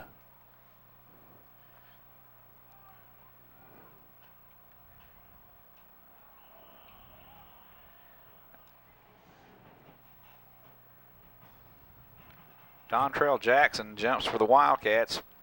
However, he did it after Texas High jumped, but the Wildcats will be penalized for the infraction.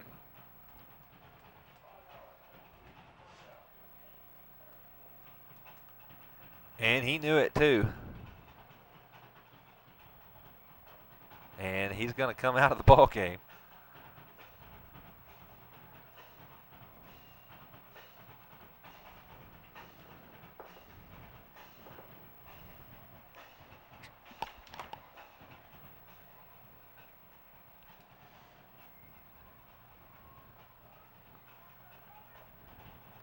Dalen Bunch. He's going to throw it. Fullback option pass, and Charles Campbell appears to have caught it. He's going to be credited with the reception there on the Texas High sideline at about the 39-yard line. Dalen was under heavy pressure. Tigers are probably not aware that he's a lefty.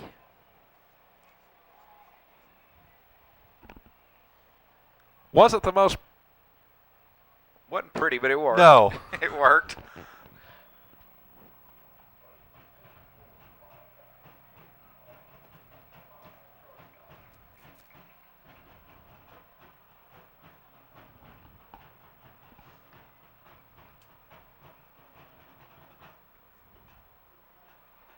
Dalen Bunch again.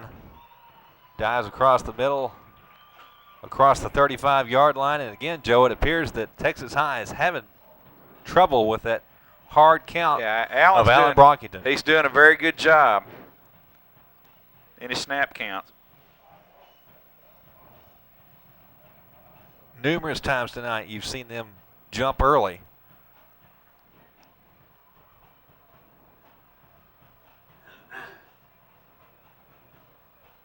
And a few times it's been to the detriment of Paris because that will lead a Paris player to jump.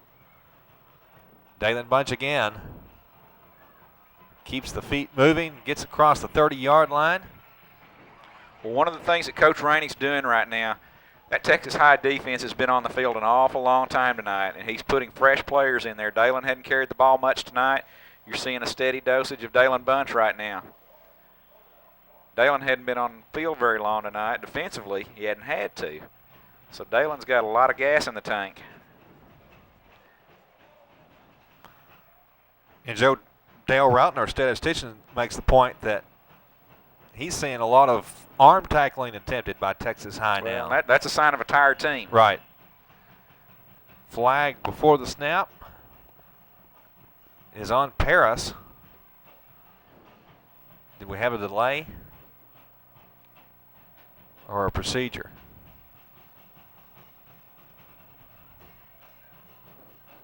Either way, the Wildcats will back up 5.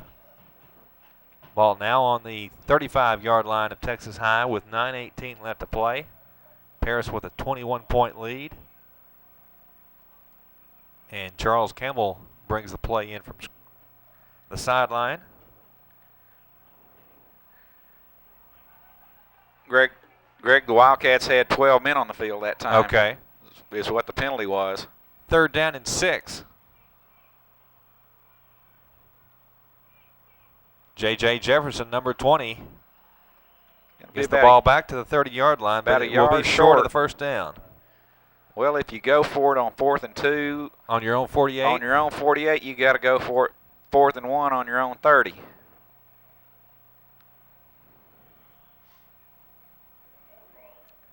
On their 30, excuse me. Thank you, Travis. Travis Jackson down in the trailer. He keeps me straight. Missed him in the first half.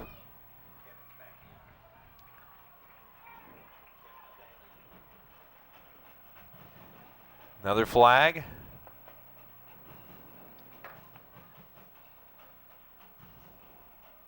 Texas High players pointing in the direction of Paris for them to back up 5 more yards. And Joe, if Texas High wants, I'm sure Paris would gladly just go back and forth between the 30 and the 35-yard line of the Tigers the rest of the night with 8 minutes left. Coach Rainey now and we could change the picture. Is content to punt the ball here with 8 minutes left in the game.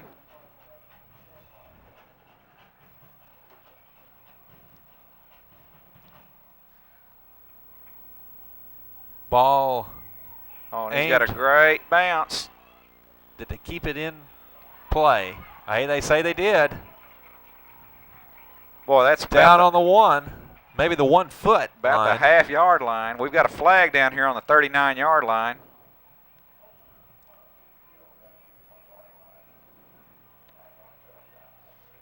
If that's on Texas High, they can't go back much further. Dale Routon thinks it's against the Wildcats.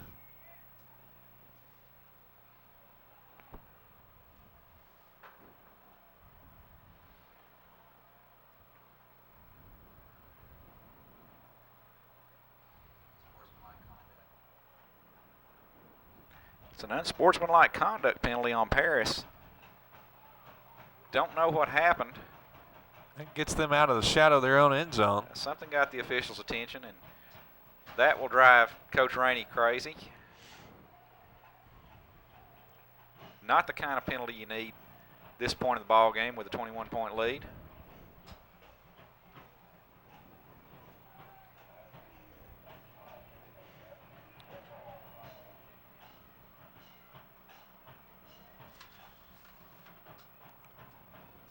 Vincent under center on first down.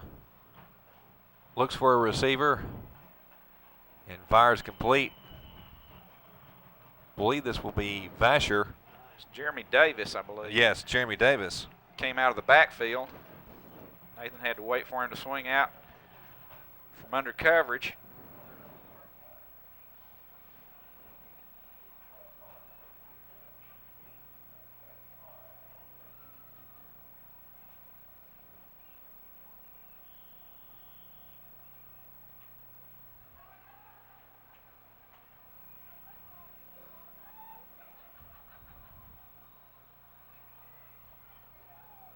Vincent now on the shotgun.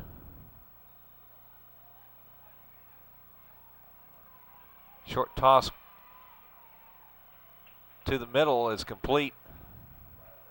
This time it is Nathan Vasher.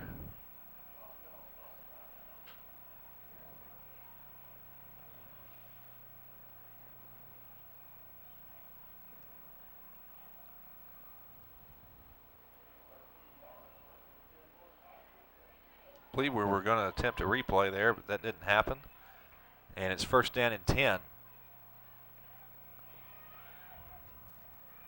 Vincent, under pressure from Kevin Morrow, gets the ball away before he's sacked. We have a report, Greg, from the truck that there was a Texas High player injured earlier in the game. We saw an ambulance over on the other side of the field, but apparently has some kind of spinal injury, and they are asking for a Care Flight helicopter to come in and fly him back to Texarkana. Wow. So our prayers will be with that Absolutely. young man.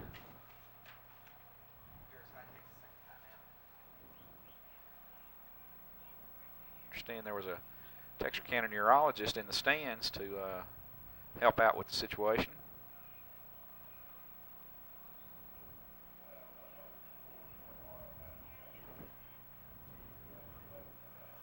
Well, as we saw with the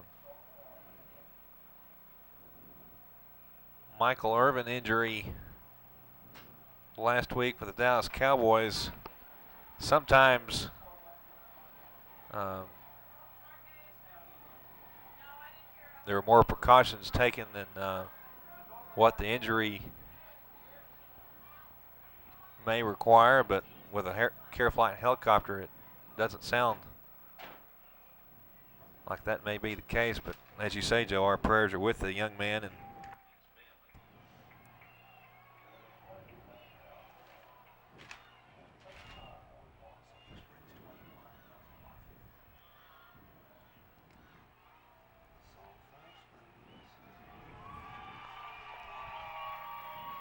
Seven minutes left in the game. Second down and 10. Vincent rolls out, and he'll be sacked. It's Jacoby Hildreth.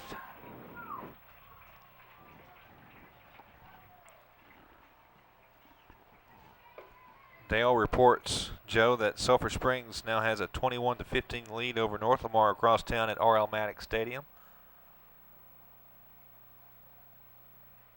Tight game over there.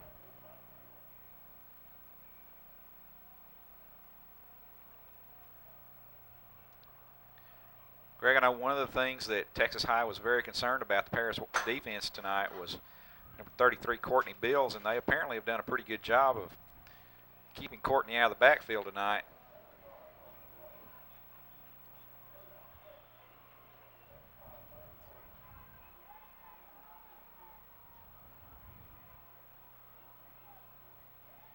Vincent from the shotgun, fires complete to Vasher. And Vasher, with good speed, breaks out to the sideline and gets across midfield for another first down. But as you say, Joe, clock, the big enemy now for the Tigers. 6:35 left to play in this one. Well, Greg, they gave Vasher a 10-yard cushion that time, and I've got to believe the Paris coaches like to see him tighten that up a little bit.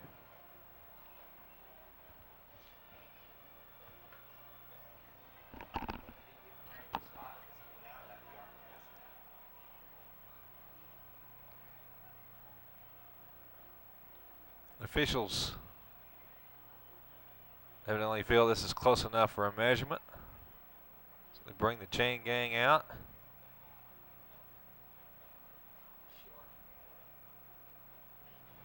And they're going to say it's just a few inches short. It's going to bring up fourth down.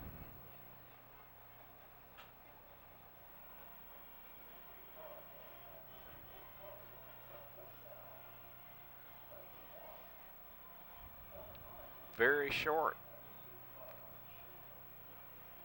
Maybe an inch.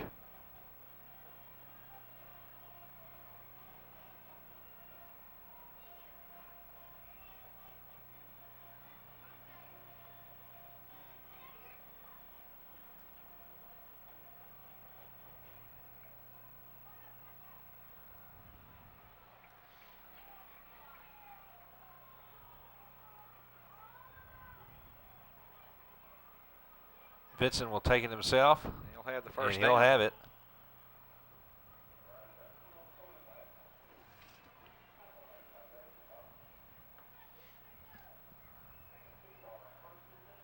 Well, Joe, I know you kept up with the baseball playoffs a little bit. Will the Yankees lose a game? They won't if they keep getting the kind of calls they did the other night. They're hard enough to beat, but that call at second base the other night was pretty bad. Kenneth Hill, the intended receiver there, incomplete. But does stop the clock with 6:22 left to play.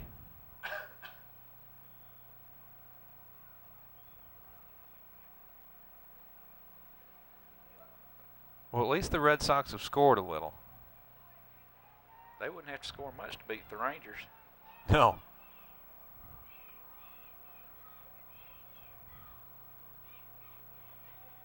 Vincent from the shotgun. Under pressure. Going to keep it himself and slide down at about the 42-yard line. Joe, I saw in the morning news earlier in the week where an official from the Rangers ball club referred to ERA as earned run annually. It's kind of how it's gone in the playoffs. Vincent complete. It's a Miracle Hendricks. And Miracle gets out of bounds to stop the clock with 5:47. Texas High's numbers are nearly impossible to read from across the field, aren't they?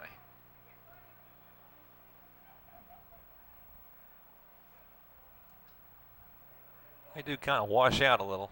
Yeah, need some black or something outlining those orange numbers. 4 wide receivers with Vincent in the shotgun on first down.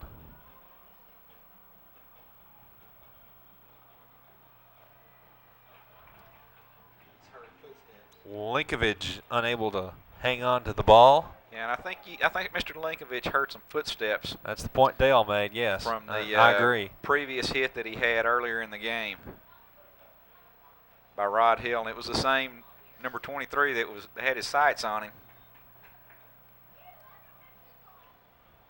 See Rod, some body language out there. He knew he intimidated him.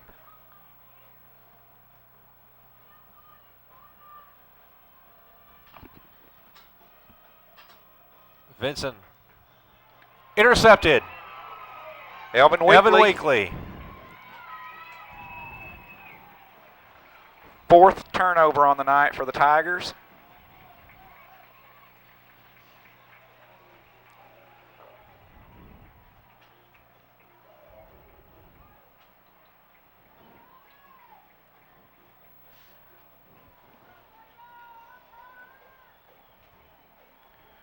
Just good coverage by the Wildcat secondary.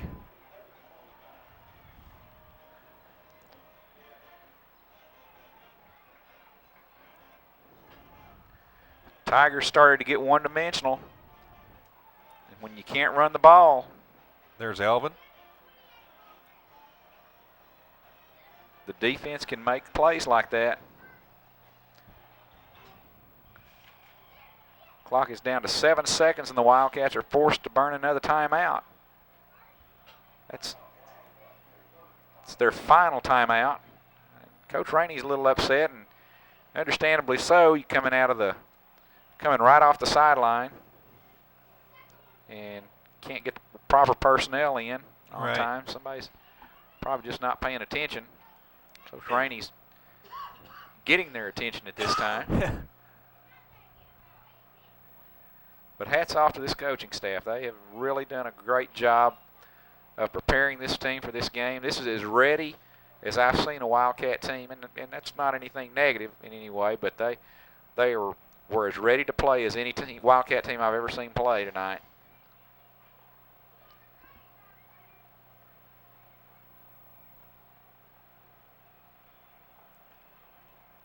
And this sends a message to the other teams in the district. Yes, it does. When the Wildcats take the field, you better strap it on tight.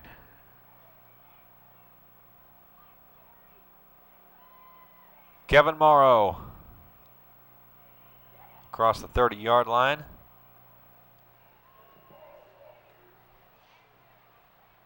Run, clock, run.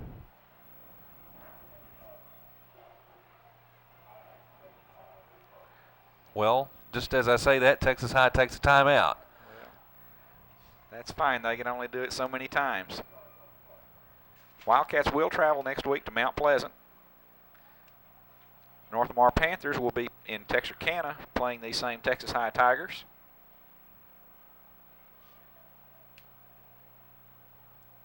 Well, North Lamar stayed close with Paris, even had a lead in the second half against Paris. And they stayed close tonight against Sulphur Springs. Don't think that the Texas High Tigers don't know all that when they host the Panthers next week. Well, and I know Mr. Basher will remember it. 2 years ago, the Tigers were at home, and the Panthers came in and knocked them off there in Texarkana. They've done it a couple of times up there. So the people in Texarkana know that the Panthers are very capable. I believe we were at that ball game. Yes, we were. Halloween night, I believe. Yes, and I believe the young number 34 for the Panthers just ran all over. Had a big game. Shannon Bostic just ran all over the Tigers. Darius Hearn. That was the night the fog rolled in. Yes.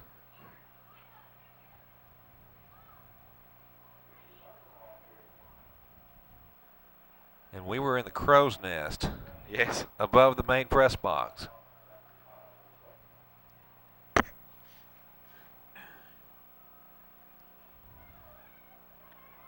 Tigers stopped the clock once more. 5:12 left in the game.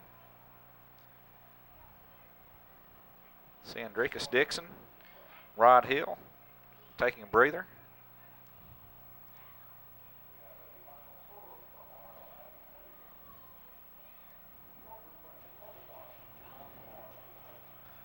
Joe, we have a final from R.L. Maddox. It appears that the last score we reported 21-15 Sulphur Springs over North Lamar held. So North Lamar will go 0-2 in district. But as we said, they traveled to Texarkana next week, and knowing what has happened here, they will be a very hopeful team making that trip. Down 82. Reverse. Here's the reverse. This is Charles Campbell. He'll get the first down. And he does stay in bounds across the 40 to about the 43-yard line.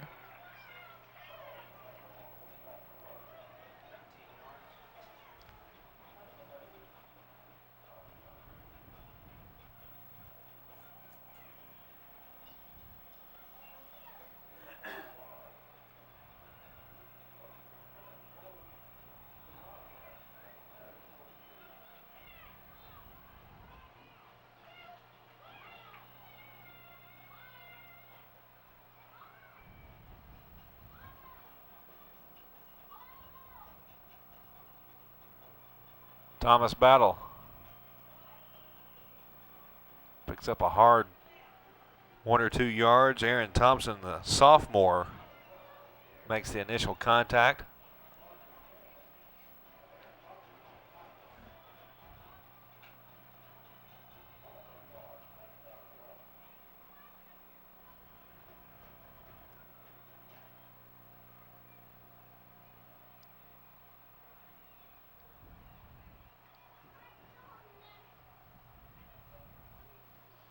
Ball now on the 41-yard line. And Thomas moves the pile. Greg, I spoke to someone before the game, and they had been in Longview, I believe, and said they had picked up a newspaper, and they apparently have a picket column down there. And they were picking Texarkana to beat the Paris Wildcats tonight by a score of 45-14. Well, I hope they're not betting money on their really, and it's too bad. Predictions. Too bad Coach Rainey didn't have a copy of that to put on the bulletin board in the locker room. Not a lot of respect from that panel. But their eyes should be open after tonight. Well, I'm sure Coach Rainey reminded the Wildcats in the locker room at halftime. Last year when they went to Texarkana, they totally dominated the first half and had nearly a total collapse in the second half and let that one slip away. Yes. That has not been the case tonight. Right. And that was not the only district game of 1998 that happened in. We remember a game right here in Noyes Stadium against Mount Pleasant. Paris had, I believe, a 14-point lead and then lost in, I believe it was double overtime. Well, I tell you, I really believe that this defense will keep the Wildcats in every game that they play. Yes. There won't be any track meets run on this defense, I don't believe. Texarkana has used their final timeout of the night, so with 3:03 remaining.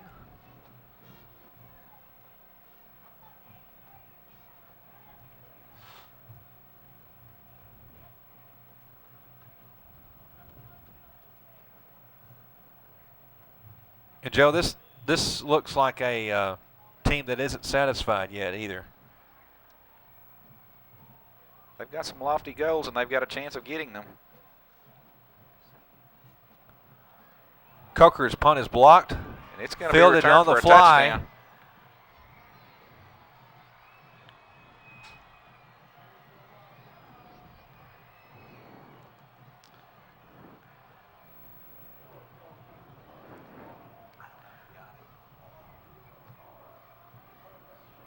I believe that was number 42, Calvin Woodside.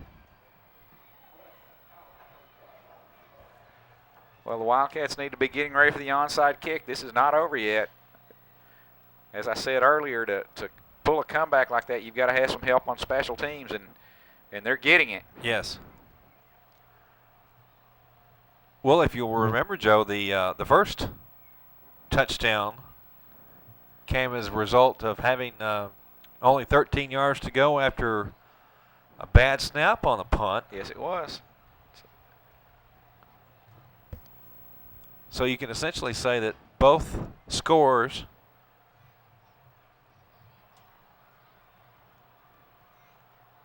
came from bad punts.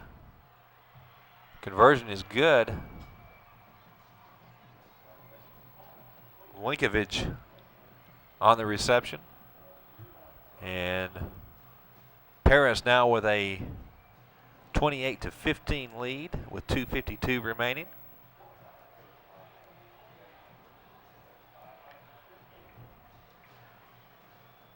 Well, Paris has had some problems all year long with their punting team. Seems like I remember the Jesuit game. They actually went for it on fourth down one time instead of punting the ball.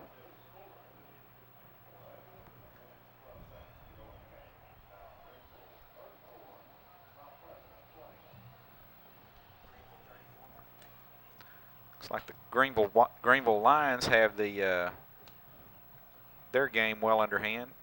They lead Mount Pleasant 34-20. A little over a minute left in the game.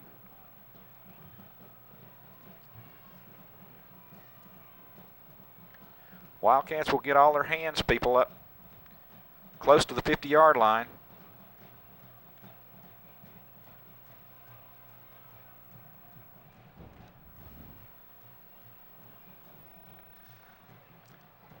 I don't understand why they're on the 45-yard line. They need to move up to the 50-yard line.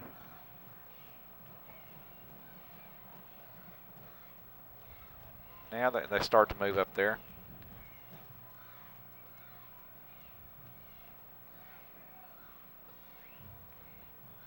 Thomas Battle is the lone setback. Lone deep man, rather. He's on his own 15. See if the Tigers load up on one particular side. And They'll probably come to the near side if they do. Oh, he got the bounce they needed. I believe the ball went out of bounds. That'll be the Wildcats' ball. And there's a flag. Well, he got a great bounce. Yes, he did. Just the bounce he needed, exactly. Injured player is number 55. And Joe, this is the name that we decided that I'm gonna let you we weren't going to have to pronounce. Yeah. And the public address announcer for Paris, for Norwich Stadium, came up here to try to pronounce it for us. And well, if it was in Arkansas, it'd be Washita. Okay. But I don't. Starts think with a Q. I don't think that's how he says it. But the PA man suggested that we just say Q. Quachita Henderson or something like Q that. Henderson. Yes. We hope Q's all right. Well, Texas High got a great bounce on the kickoff. You try to get that second bounce to go high in the air, and that's exactly what happened, and it was bouncing around. They just were fortunate that it was able to go out of bounds. And that's harder to do, I understand, on natural grass than it is. Yeah, I'm sure it is. On turf, it's harder to predict how you're going to get that bounce. But we've got a nice field here at Noyes Stadium, and well, Alan Brockington's got a play clock right in front of him. He needs to let this clock run down to about 1 or 2 seconds every time when he snaps it. Probably wouldn't be a bad idea just to take a knee at this point. Mr. Henderson will walk off. Definitely woozy, isn't he?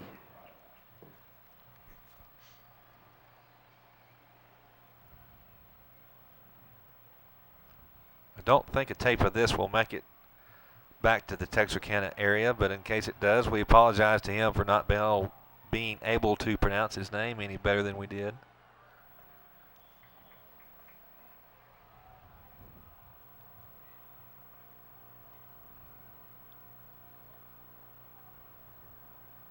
Kevin Morrow up the gut, across the first down marker. Dale, how many yards does Mr. Morrow have now?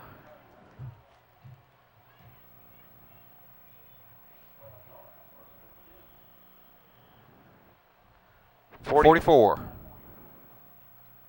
They have been on 9 carries. Tough yards. Yes. Critical yards.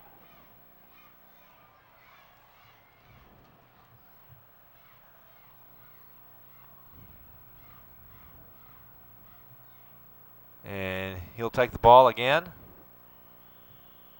Dale, can you give us an update on anywhere close on total rushing yards for the Wildcats? I know they were, Texas High had come in yielding them a little under 80 yards a game. And they'll definitely be well short of their 300 per game average on offense. Dale says Wildcats have rushed for an even 200 yards tonight. That will make Coach Rainey happy.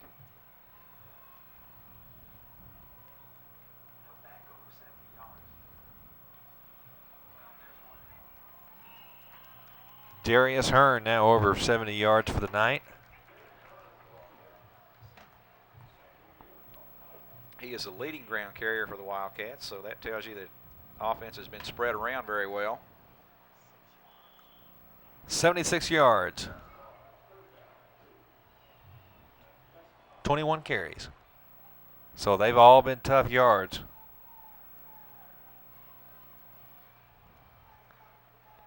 Last minute of play.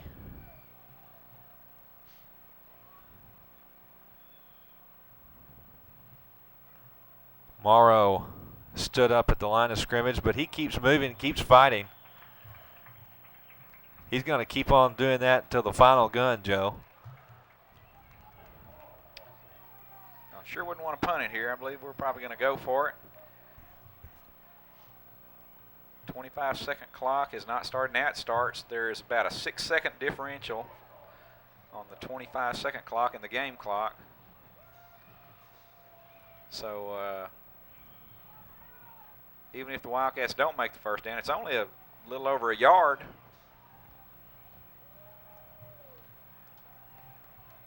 I believe they're probably going to take a delay of game penalty Yes. here. In no hurry to get to the line of scrimmage. Clock is stopped with 4 seconds left. And you're probably going to see Alan Brockington take a snap here and run around in the backfield for a little while and not let the Tigers have the ball back. A lot of pats on the back on that Wildcat sideline. They've done a good job. I see A little water jug action going Thomas on. Battle with a water jug, and he's looking for Coach Rainey. Coach Rainey points at him and says, "Don't you do it." We'll have none of that.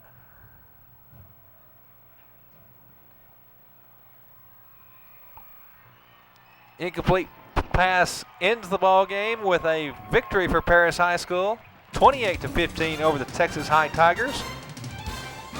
Paris now 2-0 in district play.